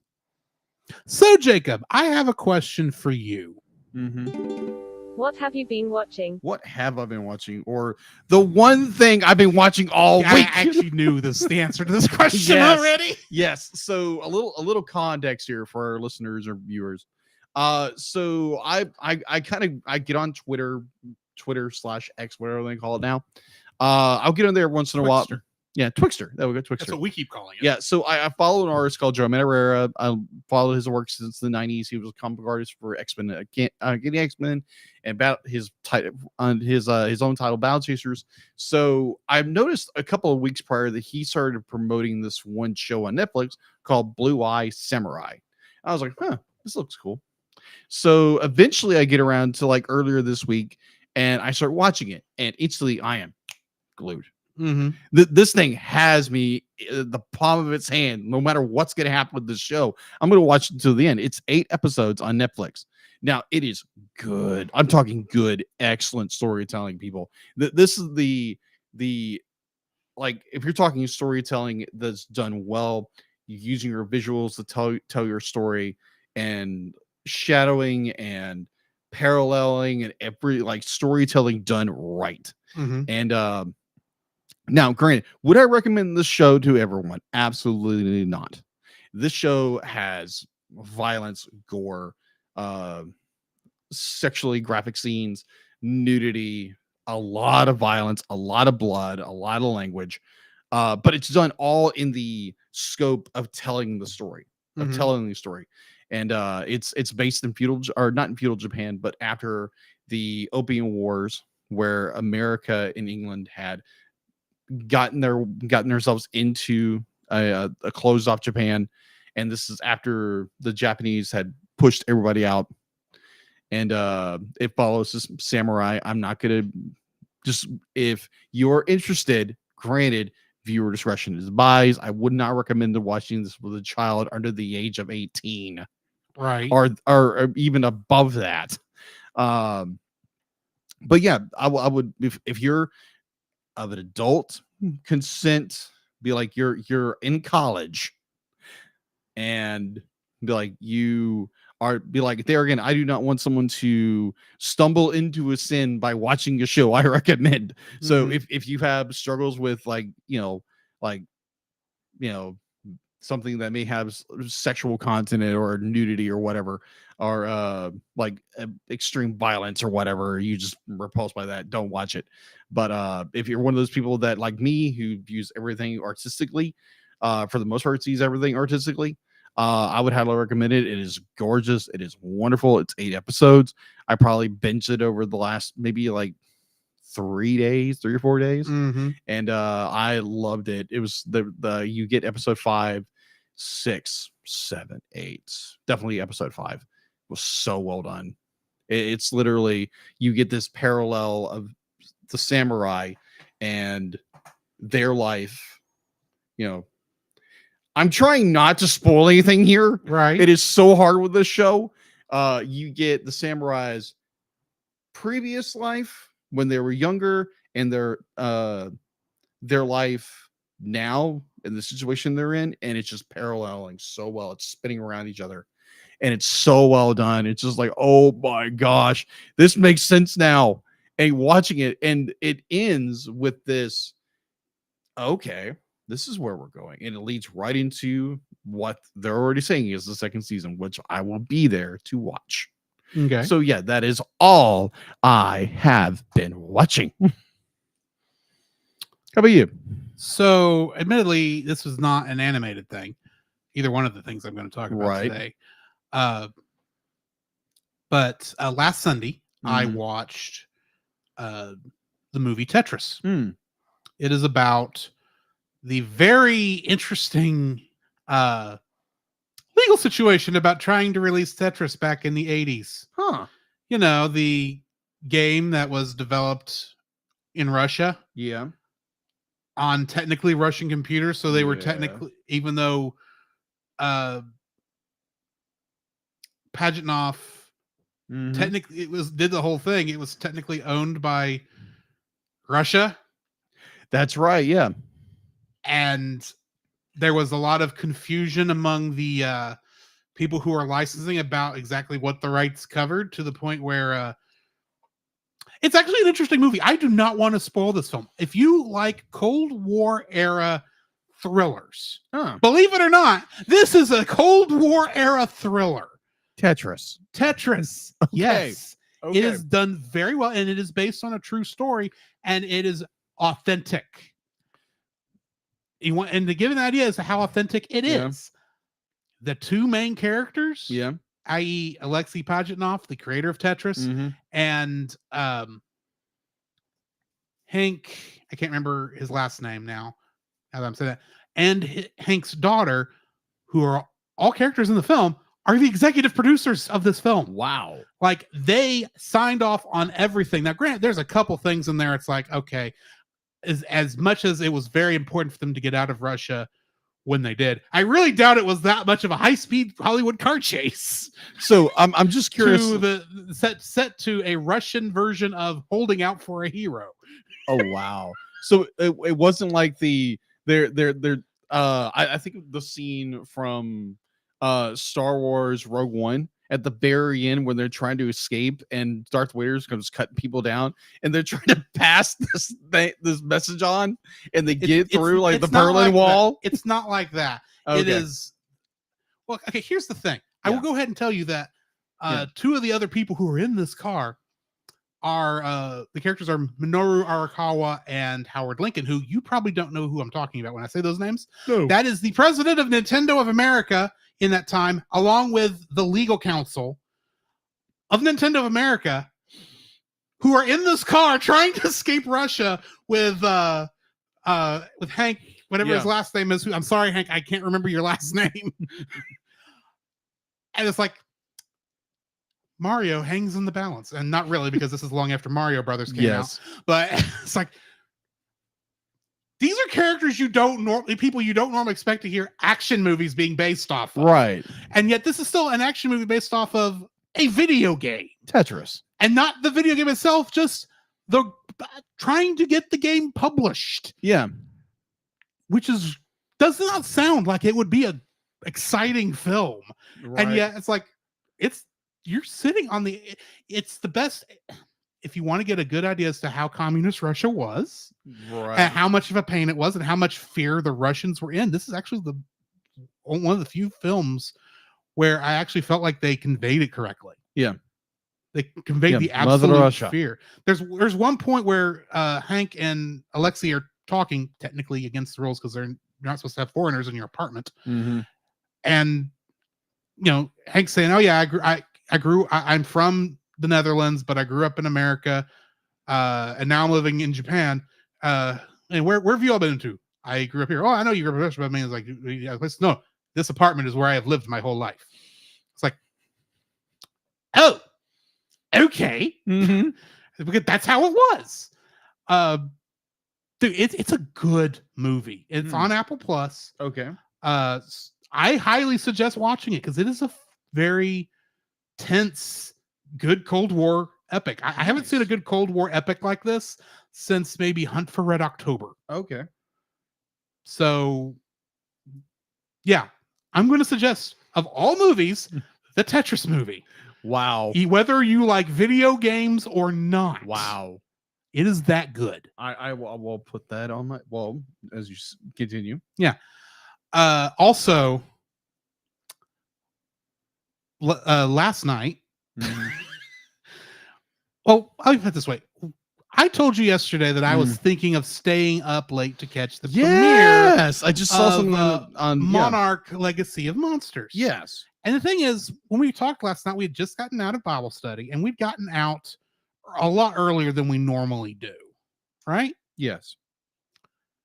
Well, I get home, I'm thinking, okay, I want to know what time. I want to make sure I've got the right time because I wasn't 100% certain that it was going to come out at 11 o'clock Central. Yes.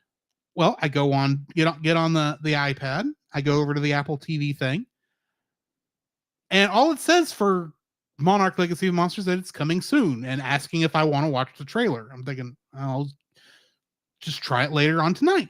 Mm-hmm. And so I go and start playing something while I'm waiting for time to pass, and Right. cooling down from the day. Yeah.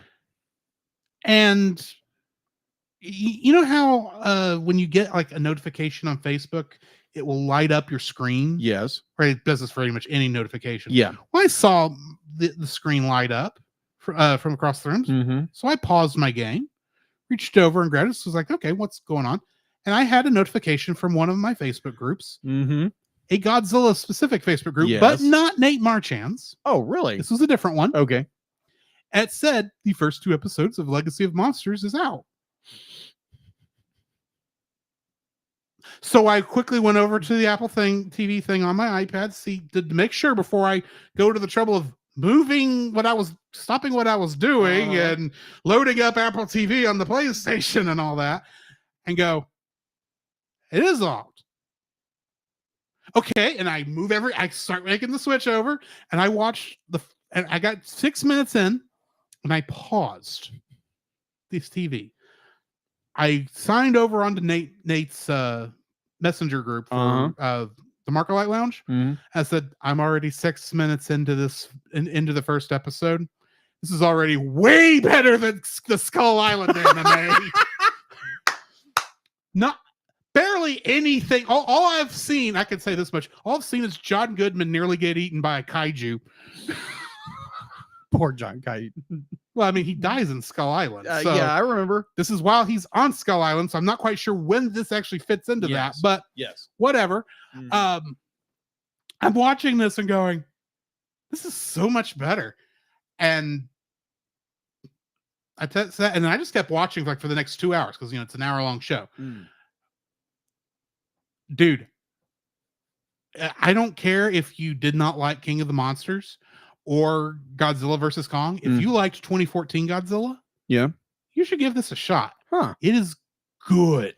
That's what I keep hearing. It's doing some stuff to that it's connecting Skull Island and better to the 2014 Godzilla film. Okay. It's got I like you with Blue-Eyed Samurai. Mm-hmm. I can't say much because it's going to be way too easy to spoil certain things. I'll put it this way. I know exactly why they released 2 episodes. Because they had to get past the point so they could finally say character last names. Oh. Wow. Okay. Okay. It's that good. Okay. The interesting thing on this one is it's actually 2 stories going on simultaneously. One takes place in 2015, about 6 months after G-Day. Okay. From Godzilla 2014. Yeah. And the other half of it is taking place in 1950s. Okay. When Monarch was started. When Monarch was getting started. There is one character between both that is actually the same character, but it's played by a father-son duo. Really? Kurt Russell plays the character in 2015, and Wyatt Russell plays him in 1950s. Wow. And boy, they worked together to make sure they were playing the same character. Oh, wow. You can tell they're different people, obviously. Yeah. But they have the mannerisms down. Yeah. And granted, they're father-son. They probably share mannerisms without even thinking about it. Right. But you totally believe this is the same character. Yeah. And they're doing so much to help to establish lore that none of the other films ever did. Yeah. To my annoyance. And I can't. If I go too far into this, I'm going to screw up. I know, but I will just say this does a good job of being this is another kind of a spy thriller kind of thing because you got the secret organization that's chasing these characters in the 2015, and then this other group that's just that's looking for monsters. Yeah, including a dragon, and I don't mean Godzilla. I mean a dragon that is breathing radiation. Wow. So are we talking about a European dragon or a Oriental dragon? It's a mixture because ironically, this scene is taking place in Kazakhstan. Oh, which I'm looking at it and going, I didn't realize any of the Stan state countries actually was in a desert. But it does make sense, as there's not deserts everywhere. True. But it is Russia at this point. True. Which is weird that they still called it Kazakhstan, now that I think about it. Yeah, Kazakhstan. I'm guessing that may have been the name of this Russian state at the time. Yeah, it was. That's my guess, but good. It was so good. The only reason I was pausing to look at the time was because I was pausing to catch my breath. Because it's like, it was so good. Granted, this is not much like Kong Skull, the Skull Island anime. Yeah. We're not seeing like monsters every episode. Yeah. But when monsters come up, it's like a good, it's well worth the wait. Oh, okay. And granted, all we've seen of Godzilla is not necessarily flashback. It's not archival footage to 2014 Godzilla, but it's flashbacks to G-Day. Oh, okay. So, and it's very obviously connecting in characters to the point where I think I'm going to have to go back and rewatch 2014 Godzilla and then these 2 episodes again before episode 3 comes out on Wednesday. Oh, wow. So that reminds me so much of like watching Blue Eye Samurai, watching episode 5, which I was just, oh my gosh, storytelling wise. And I look up, be like, I'm sitting there just glued to the set. Maybe like, obviously like younger people are like, what's a set? Television. Yeah. That's him being glued to Blue-Eyed Samurai is probably why this episode of the Cellcast, the Ponyo episode of the Cellcast, is a touch delayed, as he hasn't finished the art yet. Yeah, and I think it's because he's been distracted by Blue-Eyed Samurai. I have been a little distracted by a Blue-Eyed Samurai. But it was like I'm sitting there, I'm watching episodes 5, and it's just epic beyond belief, storytelling, camera, whatever. I'm sitting there, and it rolls into 6. And then you get this For Whom the Bell Tolls Metallica version of this song plays up, and it just pans up, and you've got our main character, this massive castle. Yeah. It's just dum da da dum. I'm like, oh my gosh. And I look at my clock, it's 12 o'clock. I've got to go to bed. But I'm like, no. Tomorrow. We're finishing you up. But I was like, I don't want to be responsible. I have to be responsible. So I put a pause on it. I shut the PS4 off and went to bed. And I was like, I want to watch the rest of this. Adulting is so hard, isn't it? Yes, agreed. But yeah, and that's pretty much all I've been watching. This week. So Jacob, what do we have in the news? D-Lit. The Cellcast News with your host Jacob Heron.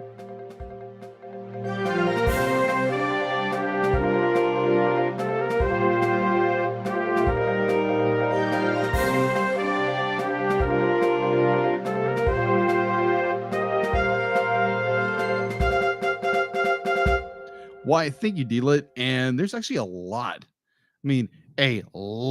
of news that's been going on this past week. So starting off, this is the headlining banner off of animationmagazine.net. And it's what could you wish for? Critics find Disney's centennial musical a nostalgic yet unsurprising celebration. Ahead of its official Thanksgiving holiday release on November 22nd, critics are weighing in on Wish, the newest original animated fairy tale from Walt Disney Animated Studios, which draws inspiration from its 100 years of animated storytelling tradition at the studio.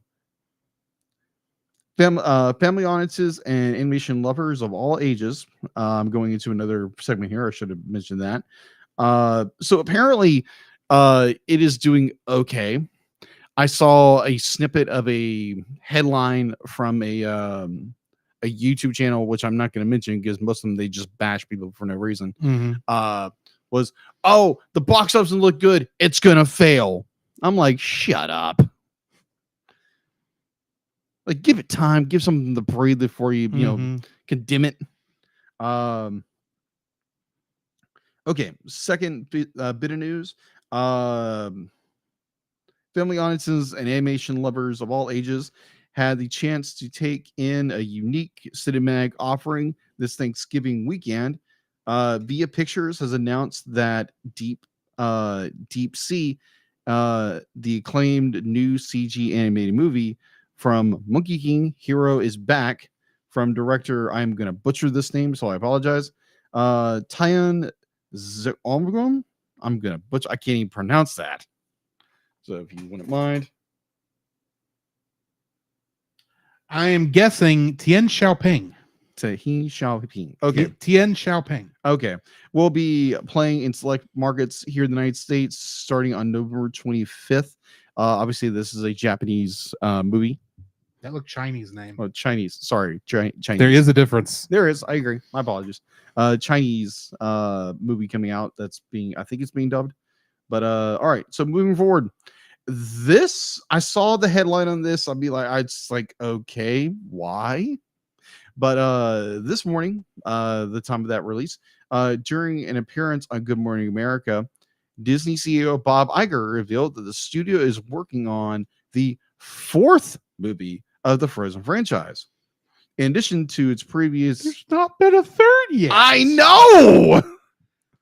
Also, why more Frozen? Let it die. Or let it go. Let it die. Let it die. Give us a Tangled sequel. You're not kidding. In addition to the previously confirmed Frozen 3, making an announcement from Hong Kong Disneyland, Iger said, well, I'll give you a little surprise. Frozen 3 is in the works, and there might be a Frozen 4 in the works too. But I don't have much to say about these films right now. But Jennifer Lee, who created Frozen, the original Frozen and Frozen 2, is hard work with her team at Disney Animation on not one, but actually 2 stories. Come on, guys, do original. Be like, yeah, they're probably gonna do an original story with this, but just go. Don't keep milking your IPs until they're dead. We don't need the Frozen cinematic universe. Yeah, exactly. Go back to the old days and pull out a book and do an adaptation from that. Yeah, there's still plenty of books. Iger. There's still plenty of books to adapt. Yeah, exactly. And maybe not remake everything into a live action film. Yeah. We've been saying this for years, but Disney's not listening. Disney, we love your films, but come on, go back to the 1990s, 80s, 70s, 60s, where you actually did stuff that wasn't. Okay, not here to rant about Disney's current situation, but moving on to another studio that decided to shelf everything, and then all of a sudden all of these projects are coming back. Yeah, I noticed. Yeah, it's almost like maybe you should have, if you're not going to put it on your streaming service, you should be giving it to everyone else's streaming service to get it out there, because okay, I know what you're talking about. Yeah, because this is... Are you sure you know what I'm talking about? Coyote versus Acme? Yes. I'm aware of this thing. Okay. But that got me to thinking, it's like, these can't be the only movies that have just been abandoned. Yeah. Scoob Holiday Special. Well, yeah, I'm including that one along with Batgirl and a couple others. Yeah, the Batman series. So I happened to do a Google search on abandoned films. Okay. Because I figure there's got to be a list somewhere. I'm expecting to see something. And specifically, I'm looking for things that were abandoned before they were released to theaters. Okay. So, technically, Song of the South doesn't count because it made it to theaters. It wasn't abandoned until home video. Yeah. And I found out that most of the abandoned films, there's abandoned films going all the way up to 2023. Yes. Don't get me wrong. Yes. But most of them are abandoned in pre-production. Very few actually make it to post-production. In fact, the last one I think I saw in post-production, the reason they canceled it was because 9/11 happened. Oh, okay. And it was something that was related to that, and they couldn't fix it or something. I don't remember what it was. Okay, fair enough. Or it's something similar to that. But the thing is, it was also listing about how much it costs to make up to that point. How much money was spent on the film before it was abandoned. Yeah. Guess what made the most expensive ones? What would that be? Discoveries. Discovery, Warner Brothers Discoveries. Oh, 2023 heading to Max Films. Yeah. All of them were at the top of the list for how much money they lost by not releasing these films and giving them a chance to make money. Because you had to get the insurance payment. Yeah. I'm just saying, if the rumors are true that these are rumors. Yeah. I have not seen anything but one guy claim that this is happening. That supposedly Paramount is getting ready to be sold and have its assets split between a bunch of different companies. Yeah. It's just like, I'd love to see actual evidence of that, because they're coming back from a lot of things right now. It's not like it was back during the Bay Turtles era. Yeah. But if that's the case and Star Trek's getting sold to Warner Brothers, I'm going to be pissed. I can imagine. But anyway, continue. Anyways. All right. So speaking of movies that were previously, I actually like the idea of Coyote versus Acme. That looks like a fun shit movie. It does. So speaking of, days after news broke that Warner Brothers is shelving the new hybrid animation film, Coyote versus Acme, to get a $30 million tax write-off. Industry hitters praised the movie after attending a screening of the movie, which is now being shopped around to streaming platforms such as Amazon Video, Netflix, or Apple. Now, I would be happy with any of these people doing it. Now, I'd be happy with it actually releasing on Max. Just put it out. The one just don't put it on Roku channel. I can't watch there.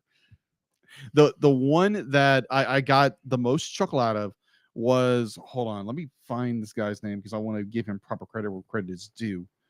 I think it's Andre Black Comedy Guy. I think his name is. I might be mistaken. Andre Black Comedy. I know. Yeah, Andre Black Comedy. He mentioned this, and he went on this very funny tirade and absolutely hysterical. If you had a Warner Brothers movie get distributed on Disney Plus, I would die right here with laughter. Do it. Do it. Disney, do it. Pay the money. Pay the friggin' money. I don't care if you've got to spend 3 times the amount you would pay on a Marvel movie. Buy it.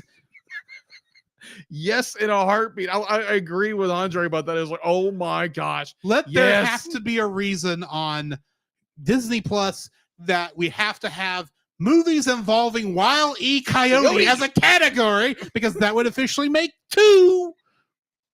Because he was in. No, I'm sorry. He's not in Roger Rabbit, is he? He is for like a frame. Okay. Yeah, he's in there for I was just thinking, wait a minute. They were aiming for early 40s era cartoons, and I think technically Wile E. Coyote and Roadrunner are later than that. They are. But anyway. Yeah. So I love that, the idea of like Disney buying the rights to distribute a Warner Brothers animated movie. That would be epic. But all right, so continuing on with movies that are coming out. Aardman's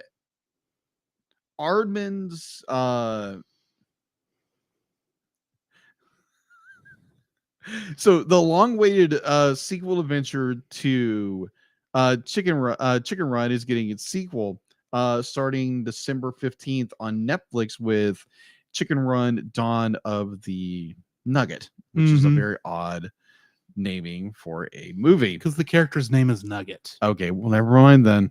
Never mind. Because it's a little chicken nugget. True. Okay. Which is a horrible. Which is making me think, is Mrs. Tweedy going to be selling chicken nuggets? Is she working for the clown? It wouldn't be a chicken. It'd be something else. A McNugget. Yeah, a McNugget, because you know what McNuggets are. Chicken Run, Dawn of the McNuggets. Official trailer and a clutch of new images have debuted this morning, giving fans something to really cluck about.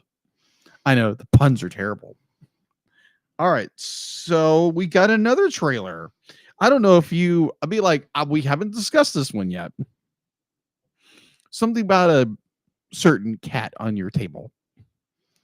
I haven't had a chance to watch the trailer for the Garfield really? movie yet. I saw the get posted the other day, but I was at work, couldn't look at it at that moment, and then I forgot about it.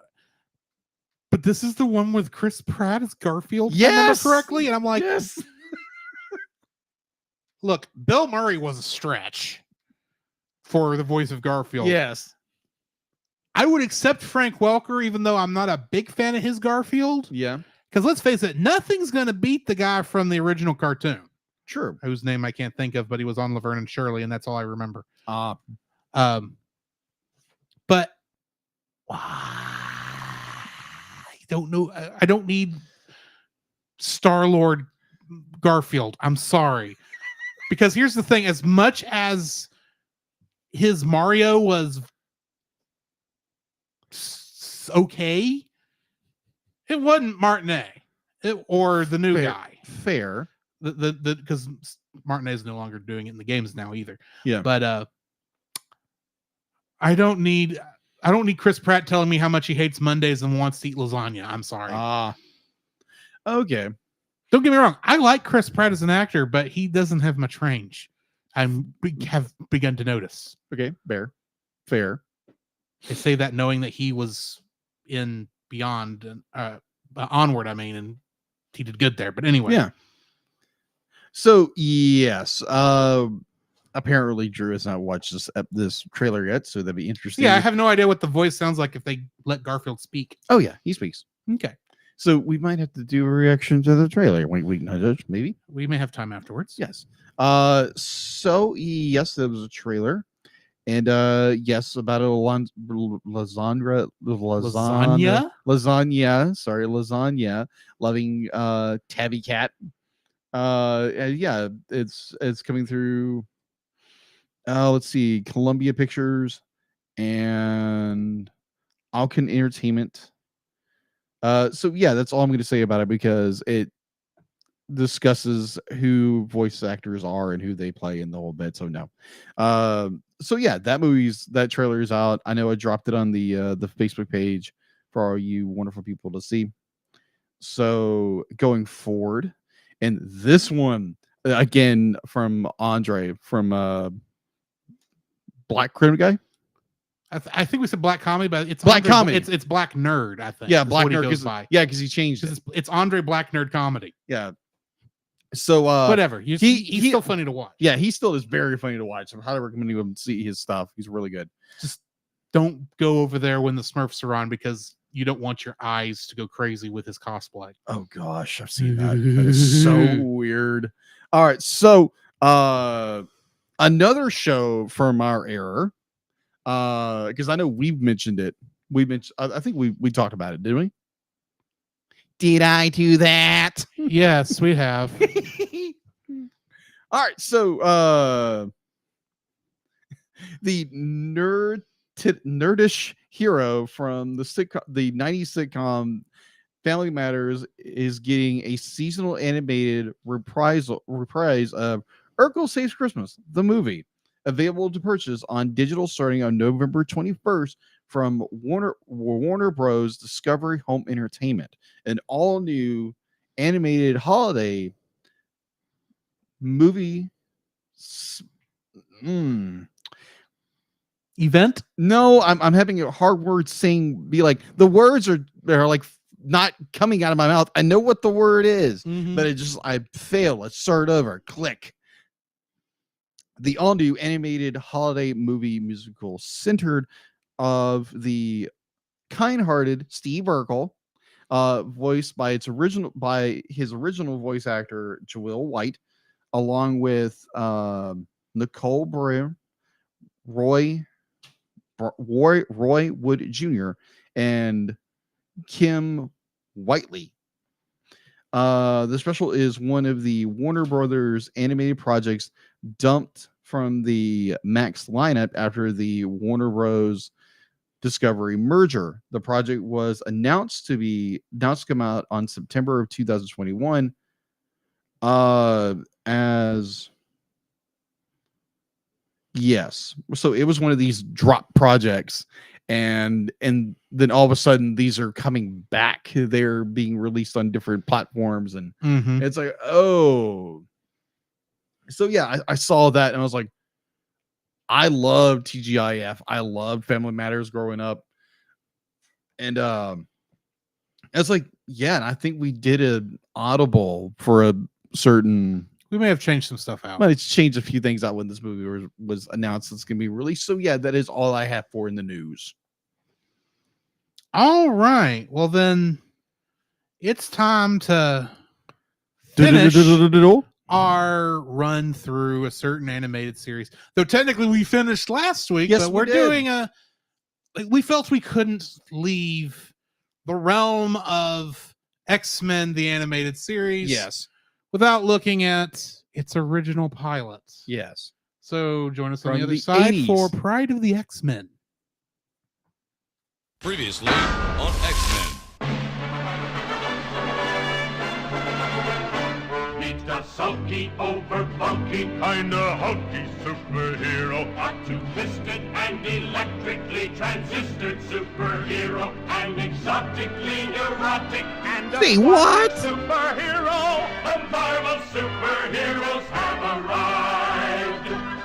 X-Men, X-Men, it's the day, X-Men, X-Men, coming your way.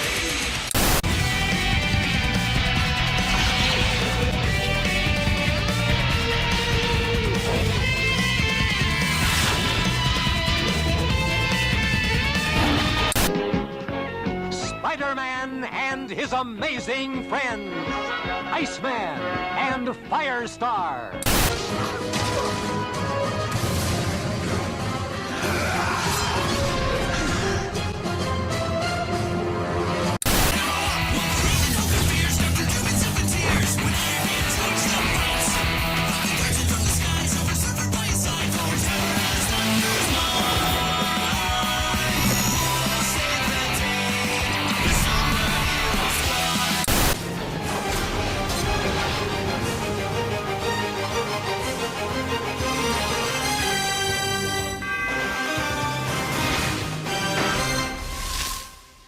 X-Men, Pryde of the X-Men, is listed as releasing on September 16th, 1989.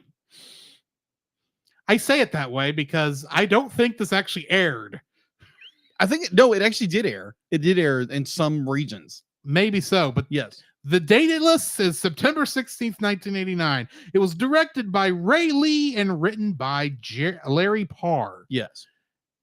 Synopsis for this. Just as Teenage Mutant Kitty Pryde is welcomed to the X-Men, the team of mutant heroes are called into battle to prevent Magneto and his brotherhood of evil mutants from crashing a comet into the Earth. Getting into the cast. Starting off, we've got Stan the Man Lee as the narrator. Yes. Reading what is basically what he wrote back in Giant Size X-Men, if I remember correctly. Michael Bell as Cyclops. Earl Bowen as Magneto.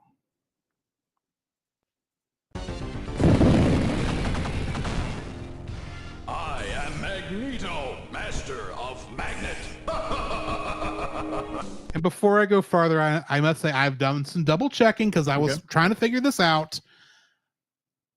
That may actually be Earl Bowen. Okay. I say that because I can't find anywhere a cast list for the Konami game that this is from. Yeah. That this is based on. That was based on this on Pryde of the X-Men. Yeah. And more than likely they would have probably used the sound clips. Probably. The only cast list I could find was for the 2014 redub. Why did you redub it? There was a 24 redub of the Konami game. Oh, I was like, they redubbed this pilot for what? No. The 20. I think it's a 2010. It was on Xbox 360 arcade. I gotcha. And they redubbed it, and I'm going, why? Leave it as is. Yes, because we need the Master of Magnet. And you can tell where they clipped that out of here. Yeah. And I still say the reason they did is because they must have been the lengths of the clips must have been for like the Japanese voices, and it just didn't quite work out when they put the English ones back in. But either way, Andy Chapman as Storm, Pat Fraley as Pyro, Ron Gans as the Juggernaut, Dan Gilvezan as Colossus, Alan Oppenheimer as the Blob, Patrick Penny as Wolverine, Neil Ross as Nightcrawler, Susan Silo as the White Queen, Kathy Sushi as Kitty Pryde, John Stevenson as Professor Charles Xavier, Alexandra Stoddart as Dazzler. Who? Dazzler. Yeah, Dazzler. As in when I first saw her, I thought, why is Captain Marvel in this from 2012 for 2023 movie? Because that's her costume, I swear. No, it's Dazzler's cartoon in the 80s. I know. And last but not least, Frank Welker as both Toad and Lockheed, the dragon. Of course he's Lockheed. Makes perfect sense. So who played Toad again? Frank Welker No, Toad played both Frank Welker and Lockheed. Oh, okay. Oh, oh crap, what was it? Oh, can I see your list, Professor? Yeah. This is the entire cast list. Oh wow, okay. Except I didn't put in the general. Oppenheimer, the Blob. Yeah. You're like stinking X-Men. No, you get away from this. As Skeletor. Yeah. And the one that always got me was she ain't no X-Men. I'll get to why he's Australian. Yeah, because from the what was it, Spider-Man and Friends? Well, I'm getting to that. Yeah. But the one that kept confusing me when I was watching this was the voice of Kitty Pryde, because before I looked at the cast list, I'm thinking, why do I know this voice? Yeah, this voice is granted, it's not. I'm not placing it immediately who it was, and then I did some looking up, found out it's Kathy Sushi, and looked at what other roles she's famous for, and she voices one of the twins on Rugrats. Granted, I didn't watch Rugrats. Lil, actually. Yeah. But I've seen enough to those voices are kind of in my head. Yeah. And she's doing pretty much her Lil voice for yeah, Kitty. I can hear that. And yeah. And it's like it works, but wow, this is weird. It is. Especially when she's crying in this thing. Oh my gosh. Yeah. So getting into the trivia for this. Pryde of the X-Men was actually intended to be a test pilot for X-Men the Animated Series. Mm-hmm. Much to the disapproval of many fans of the comics, Wolverine is portrayed with an Australian accent. No. This is a continuation of how he was portrayed. Hang on. I forgot. Welcome her. Wait, she's not joining the X-Men, is she? She's just a kid. Wolverine. This is a continuation of how he was originally portrayed in Spider-Man and His Amazing Friends. Yes. 1981 episode, A Firestar is Born. Ironically, the role would be played years later by Australian actor Hugh Jackman to great acclaim. According to story editor Rick Hoberg, he gave Wolverine an Australian accent due to the Australian fad going on at the time, and it was planned for Logan to be Australian in the comics. However, Logan instead remained a Canadian. Oh, okay, that makes sense. Funding for this pilot came from the budget of RoboCop from 1988, the Saturday morning cartoon. Yeah. Instead of making a 13th episode of RoboCop, Marvel Productions decided to use the funding to have Toei Animation produce the animation for this pilot instead. Yes, this episode was made by Toei around the same time they were making Dragon Ball. And boy, can you tell. Yes. Oh my gosh. Yes. The series for which this pilot was intended to launch never materialized. Shortly after this pilot was delivered, Marvel started having financial issues and stopped work on just about everything except for 1984's Muppet Babies. I love the look on your face when I said that. Muppet Babies. Oh my gosh. My brothers enjoyed this. I hate it. Now, granted, I'm glad that since we started doing the show, I've been able to raise your thoughts on who the Muppets were. Yes. Since it's just not all Muppet Babies. Yeah, exactly. Because there again, be like, I've said this in the show, be like, my thing was like with Muppets, either it was Turtles the movie are Muppet Babies. And I was like, oh my gosh, this is Muppets. I want nothing to do with it. But it was like, I was been wrong before, and I'll be wrong again. But this be like Muppets is good. Muppets is very good. Just I probably need to go back and try to rewatch some episode. Don't go back and rewatch Muppet Babies. I know they're probably terrible. I understand why I liked it as a kid. Yeah. I'm not sure I could, much like all the quote unquote babies shows, I'm not sure I could sit through an episode anymore. Too funny. Anyway, this pilot was the last entry and effectively ended the animated Marvel universe created by DePatie Freeling Enterprises and Marvel Productions, which started with the Fantastic Four in 1978. Yes. This is Kitty Pryde's first adventure with the X-Men, is shown in the special. However, she has already appeared in the universe as Sprite and a member of the X-Men in Spider-Man and His Amazing Friends 1981 episode, The X-Men Adventure. Therefore, this pilot had to take place before the events of the X-Men Adventure. In 1992, Konami produced an X-Men arcade game based on the Pryde of the X-Men pilot. Up to 6 players could choose from 6 X-Men, including Cyclops, Colossus, Wolverine, Storm, Nightcrawler, or Dazzler. The objective is to stop the villainous Magneto from wreaking havoc on human civilization. They must fight through an army of human-sized sentinels and supervillains such as Pyro, Blob, Wendigo, Nimrod, the White Queen, Juggernaut, and Mystique. Later, Magneto kidnaps Professor X and Kitty Pryde, prompting the hero to go on a rescue mission. The heroes fight their way to Island M and ultimately to Magneto's base on Asteroid M, where the final battle with Magneto takes place. The Juggernaut, the evil stepbrother Professor Charles Xavier, is depicted as a member of the Brotherhood of Mutants in this. However, the character is not a mutant. Juggernaut's powers come from a gem he found in the Lost Temple of Sidorak. True. Which its mystic power transformed Cain Marco into the human Juggernaut.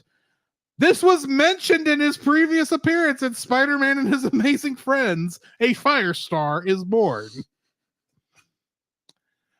The pilot special featured a theme song, an intro sequence that was made of footage from the special. The lyrics to the theme song of this for this series were written by X-Men co-creator Stan Lee. Makes sense. Lastly, the alien dragon that was shown to be a pest on Asteroid M is Lockheed. Kitty Pryde managed to take Lockheed with her when she escaped the asteroid with the X-Men. In the comics, Lockheed is typically depicted as a companion or pet of Kitty Pryde. Yes. Unless you're looking at the movie The New Mutants, where where Lockheed is a friend with Colossus' sister. Not that you know she's related to Colossus. I hate The New Mutants. I haven't seen it. I heard it was bad. Don't watch it. It is trying so hard to be a Zack Snyder film. Well, that was the time period. And granted, I understand the thought process, but it shouldn't have been. It should have just been a fun movie with mutants, with X-Men. Granted, you're still talking about something based on Rob Liefeld, and that has so much weird. It was the 90s. It's the 90s, yeah. Bless you, Rob Liefeld. You gave us such meme-worthy content. Anyway, what are your thoughts on this? Oh my gosh. This was great. I enjoyed it. There again, I had watched before. I had a friend who previously worked Wire Work, and she mentioned it. I was like, ooh, this is interesting. So I looked it up and I was like, oh, this is really good. And I enjoyed it because there again, Wolverine as an Aussie was hilarious. I was like, what in the world's happening here? This isn't Wolverine. Like, obviously later on, Hugh Jackman would use the role in the live action films, but he does a Canadian accent. He does a Canadian accent. It's like, hey, bub, instead of, hey, you. Let's put another shrimp on the barbie. Like, oh, Jesus, cringe beyond belief. But I understand where did you know I fought World War II with Captain America against Hydra and the Red Skull. You went total. I went German for some reason. No, you went Cockney. I went Cockney and then I went German. I went into my Professor Verboten accent that I can't do anymore because Gospel by Gaslight is dead. But oh well, it's dying, I should say. It's going to die. Oh, fun. bless your heart, Branson. I did have fun. Yeah. But yeah, I enjoyed it. Nightcrawler, oh my gosh, he just came across the creepiest character ever. No wonder Katie was like, "Get away from me, you freak!" Not the fact that he was a mutant and blue. It was the fact that how much it seemed he was flirting with her. What was weird about that is like, I swear this is the same voice actor who had to have played him in the animated series, because he sounded exactly the same. He does sound similar. I was just like, his approach is like, first thing, it's like, "Oh, hi for Lane." It's like, "Oh crap!" It's like, aren't you supposed to be a Catholic monk? Instead of flirting with this teenage girl. But be like, I love how they approach it, where Katie comes in and she's introduced to everybody, and they introduce everybody. There again, an Aussie Wolverine is still funny to me. What's weird about this is I'm convinced they must have also made a children's novelization of this special, because I remember this story, even though I didn't watch it until last week. Okay. I remember this entire thing. I remember Kitty Pryde phasing through the computer and screwing everything up. Yeah. And all that stuff. But I swear I've never watched this before. Wow. And I read a children's novelization of Giant Size X-Men too. So I was like, really? I know these things existed, but yeah, I swear I don't remember. I've never seen this. But overall, Bill, I enjoyed it. I enjoyed the you have this very odd, tense relationship between Kirk or Nightcrawler and Kitty. And it's just like the way he's willing to sacrifice himself, and the way that Kitty kind of pulls him out of the situation, which is great. And I wish they would have brought Kitty Pryde back, because they never do anything with her. Even in the movie, she's in the second one. Hang on. It's Kitty. Kitty did come back in X-Men Evolution. She was the main character in that. That's right. She was. That's right. That being said, do you know why Kitty didn't come back for X-Men the animated series? Because Jubilee. That is true. They decided to turn Kitty Pryde into Jubilee and then have them both show up as background characters in the first X-Men film. That's right. And the second X-Men film. The second X-Men film. And the third. And the fourth. And the fifth. At least the second one also had Colossus. Yes. I know. And I liked Colossus in this. Yes, Colossus was awesome. Because I know the hard to believe in the comics he eventually is married to Kitty. Yeah, I remember hearing that. But overall, I enjoyed it. I enjoyed the sinisterness of the villains there, because they're again, Magneto is great. Juggernaut, he's not a mutant, but it was like, okay, whatever. And the White Queen. I love the White Queens to be like, it's like throwing telepathic bolts. It's right. And I'm looking at that going, would they have gotten away with her costume in the late 80s, early 90s? And then I think back to so many Power Rangers villainesses. And go, yeah, they'd have gotten away with that. Yeah, true. So true. It'd be like the fact that this was animated by Toei. Oh, it being Toei doesn't spook me, because it's like, no. I'm sure they did a lot worse with their stuff. I can't think of it. I'm sitting there going, I understand why the running joke was, what skimpy outfit can we get Madam Frost in this episode? This in this issue. Yeah, Madam Frost is the other name for her. Yeah. But overall, I enjoyed it. And then she was Wolverine's sister in X-Men Origins Wolverine somehow. Huh? You don't remember that, do you? He's trying to save his sister from the Weapon X program, in that movie. I vaguely remember that plot. She turns into Emma Frost. I don't remember that. And then Emma Frost is in the next film, X-Men the First Class. Yeah, First Class. As a fully grown adult. So it's like, what's going on? That's not the same character. No, it's not. But I don't remember that about X-Men Origins at all. I remember very little. I just remember watching that and going, that's not who she is. You can't just make up crap like that. I Well, it say was of Fox. the film that decided the best thing to do with Deadpool was to sew his mouth shut.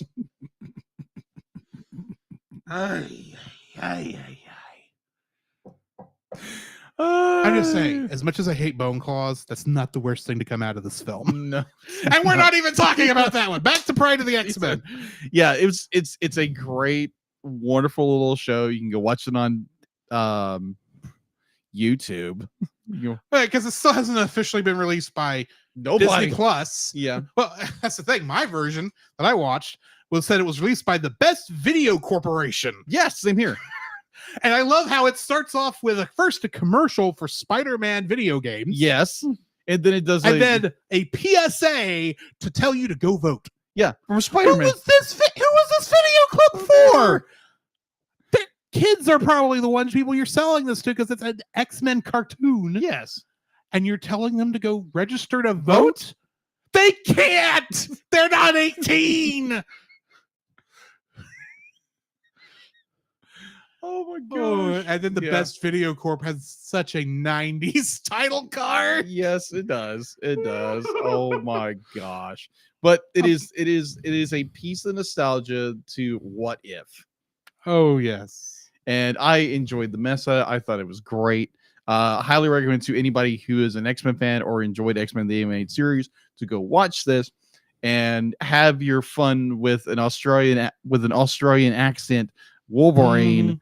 And it is just a and fun Captain Marvel, who's not Captain Marvel. Yeah, Dazzler. Oh my Dazzler. gosh, Dazzler. This is the only time Dazzler has been shown in a X-Men no production. In a cartoon or television show. Okay, what are you about to tell me? Dazzler was in X-Men the animated series. Okay, but she was not part of the team. No, she That's wasn't. what I was saying. But she was in it. She's not part of the X-Men team. True. Okay. This is the only time she's shown as part of the X-Men team. And besides, that Dazzler and this Dazzler are two entirely different people. Okay. That Dazzler was the one that was supposed to be the disco queen that Marvel couldn't get off the ground for 20 years. That is true. And so they threw her in here. They threw her in the 80s team to do something with her. Well, and then she got thrown into this show. Which is like, she doesn't do anything in this. Most of what she does is in her introductory sequence where they're showing us who she is. It's like, oh, that's Dazzler's power. She can convert sound into disco lights. I knew that already. Yeah, it's technically a forceful thing, but yeah. Oh, the funny thing, because I think it's the introduction. They're starting to go through and showing the clips of the characters. Oh yeah, you see Gambit. Gambit's not in this show. I have to go back and watch that. Yeah, again you see Gambit because I don't remember Gambit being there. Yeah, I remember so many other things. Now, here's a question. I know you like the Jim Lee character designs for X-Men the Animated Series. What did you think of this much older character designs for this? The 80s designs be like this is based on basically the giant size X-Men design. Yeah, it was. Well, except for Cyclops, who is still rocking his 1960s look. Yeah, it's true. With two eyes in his visor. It was the 80s. It was the 80s designs.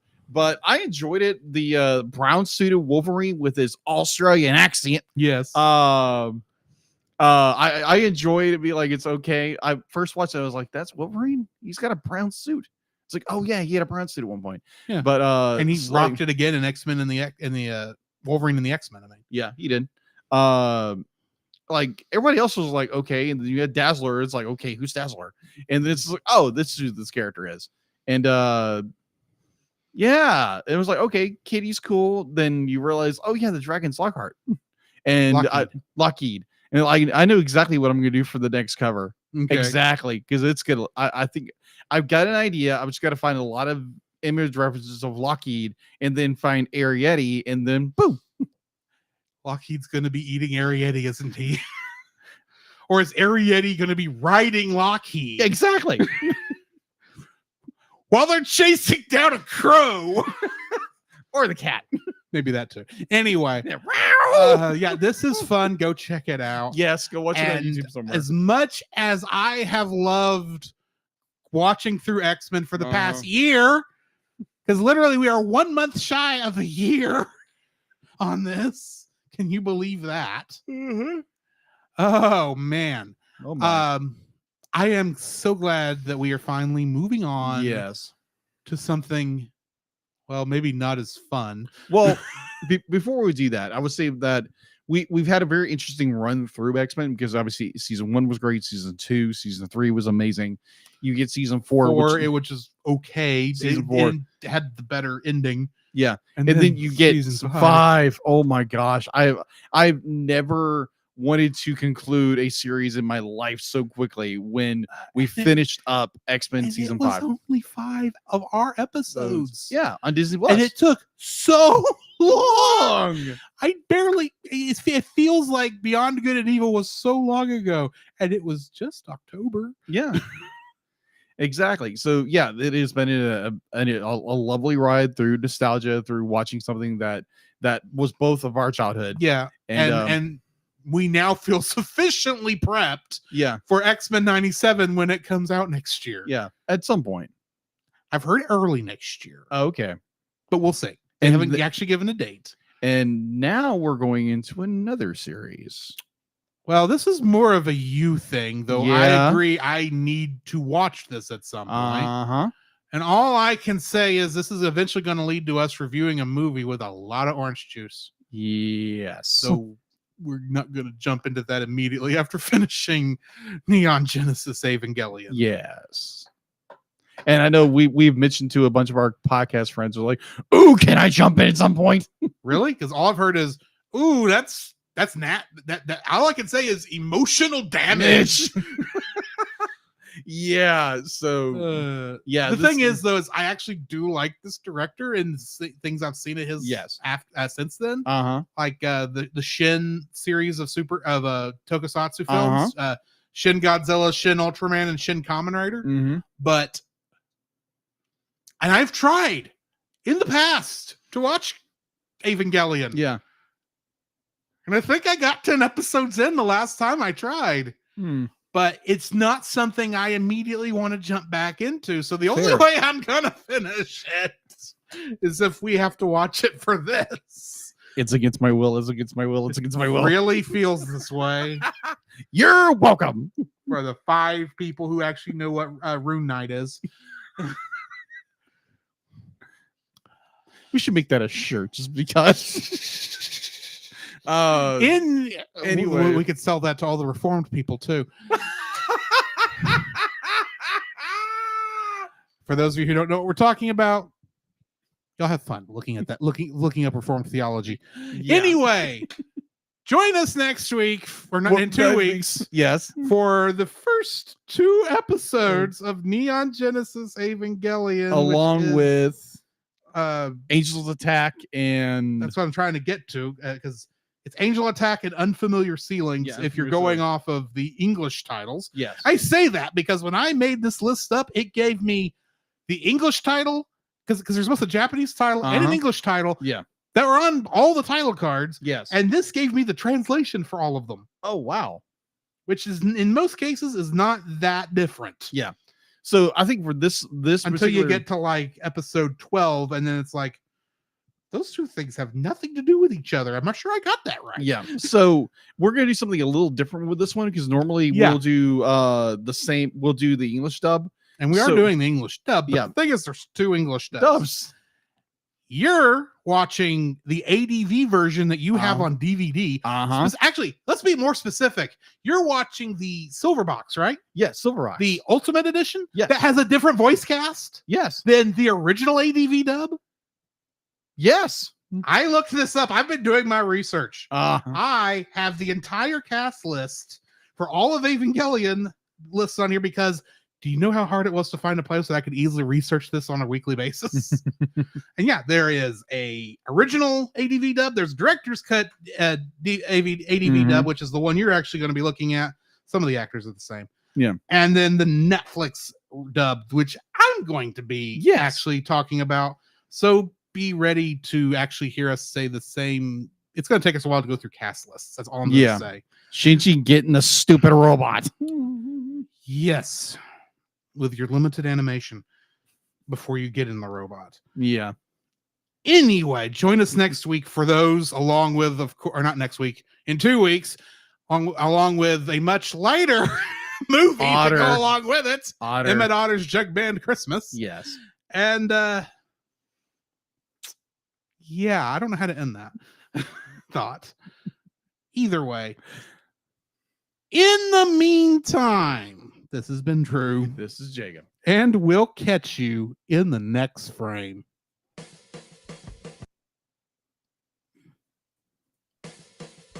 You can follow Jacob on his Facebook at Jacob B. Heron. His Facebook page, Jacob's Daily Art Corner, where he tries to draw each and every day. His Instagram at Jacob B. Heron. His Twitter at Jacob Heron. And his Letterboxd at Jacob Heron. You can find Drew on Facebook at Drew Dodgen. His Facebook page, Drew's Photo Bin, to see his photography. His Letterboxd page at GGeorge759. His Twitter at GGeorge759. And Instagram at Drew Dodgen. You can like us on Facebook at the Cellcast Podcast, on Twitch at the Cellcast Gaming, on YouTube at Cellcast, on Twitter at cast_cell. The Cellcast can be found at Apple Podcasts, Google Play Podcasts, Stitcher, Spotify, or anywhere else fine podcasts are downloaded from.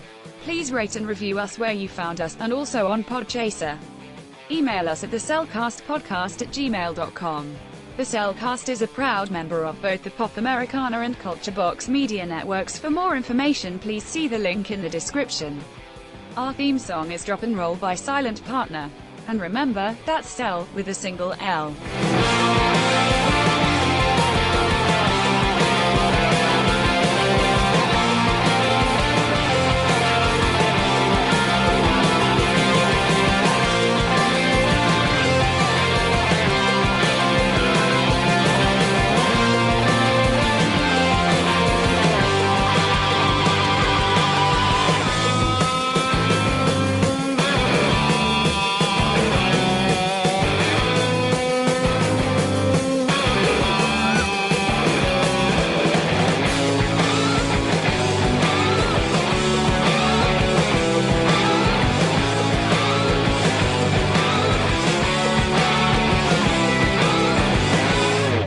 She ain't no X-Men. She's a baller. I know that took me a second to catch what that last word was. Baller. Borrower, yeah. Baller. Because literally it sounded like you said baller, and I'm thinking, what? Anyway. Oh my gosh. We ended before 9 o'clock. Oh my gosh. It's been a while. Bravo. For all of y'all. And that's the longest series to review as well, because from my knowledge, it's a super long anime, probably longer than Tangled. No, this is only a season. It's one It's season. 24 episodes. We're going to be done by February. Yeah. No, not by February, but like early March, probably. Something like that. Yeah, it's only 24 episodes. Yeah. It's not that long. It's just feels that way. Yeah. Or it can feel that way. Yeah, and of course there's 4 movies, or there's the 2 original movies, then there's 4 rebuild movies. Yeah, there's 4 rebuilds. Well, certainly there's one original movie, which the director was like, oh, this is what you think of my stuff? This is how you want to treat me? Fine. There's 2, because one of them is the short version of Evangelion. Yeah, it's some kind of a recap. The recap one, from what you've told me. And the second one is the one that's like, oh, you hate the ending? Here's the ending you want. And boy, is that a lot of orange juice! Oh my gosh. That's all I know about it. It's not actually orange juice. It's just every time I see the clip, that's the first ACL. thing. It's the first thing that pops in my mind when I see what that is. It's like, oh, it's orange juice. And boy, is it obvious what generated it. Without any context. Yeah, without I could be wrong on what's generating, but I do do suspect it is very puberty related things. We'll get there when we get there, okay? Fair enough. So just a fair warning. Be like, I will give you a warning about the movie at some point. We'll get there when we get there. Yes. I'm already aware of that thing. And at some point I do suspect you? I'm aware of some things. I recognize there are probably trigger warnings in this. Probably. And that's as far as I'm going to say. Okay. On that. Granted, I can take a lot. Yeah. But then I hate horror, and I think that goes to some horror related places. There are some horror bits here and there, and it gets really, really, really deep psychological. It's like, oh crap. Welcome to, what is his name? The director. Oh yeah, because that's what he was going through. Like, but he's like this all the time. I mean, even Shin Godzilla has this horror vibe to it, and Shin Kamen Rider. Granted, it's welcome there. Shin Ultraman doesn't, but that's because, by all technical accounts, he only produced that film. Yeah, but it's still kind of some horror stuff in there too. Which at some point we'll make you watch all 3 of those films. Okay, then. Once we get a good version of Shin Ultraman. Apparently, I have to buy it from England because they got the good one. But you still get the same English dub, so that doesn't matter. It's just subtitles. Either way. Yeah. That's the end of our show, Yeah, guys. Gone off the rails in the last minute. Of course, like always. Well, I think it's mainly because we don't have anything to record after this. That is true. And be like, and then Bobo's what was it? Highly exotic comment. Exotically erotic. Because we've had to hear that line since January, and we still have no idea why that's in that theme song. Because you can't find any of the Marvel superhero show anymore. The only reason we have that is because someone put it on YouTube, and it's not even that good a copy from the video wasn't. Let's see. Raid people. Boku Gaming. I can't tell what he's playing. I just see a blue screen down there. He may still be in devotions or whatever. The Bible study section. So I'm gonna drop y'all over there. Should go ahead and have this up so I can at least, if he is in a spot where I can say hi, I will be able to. Yeah, he is still in the Bible study section. Gotcha. But anyway, join us, and we will catch y'all later. Peace.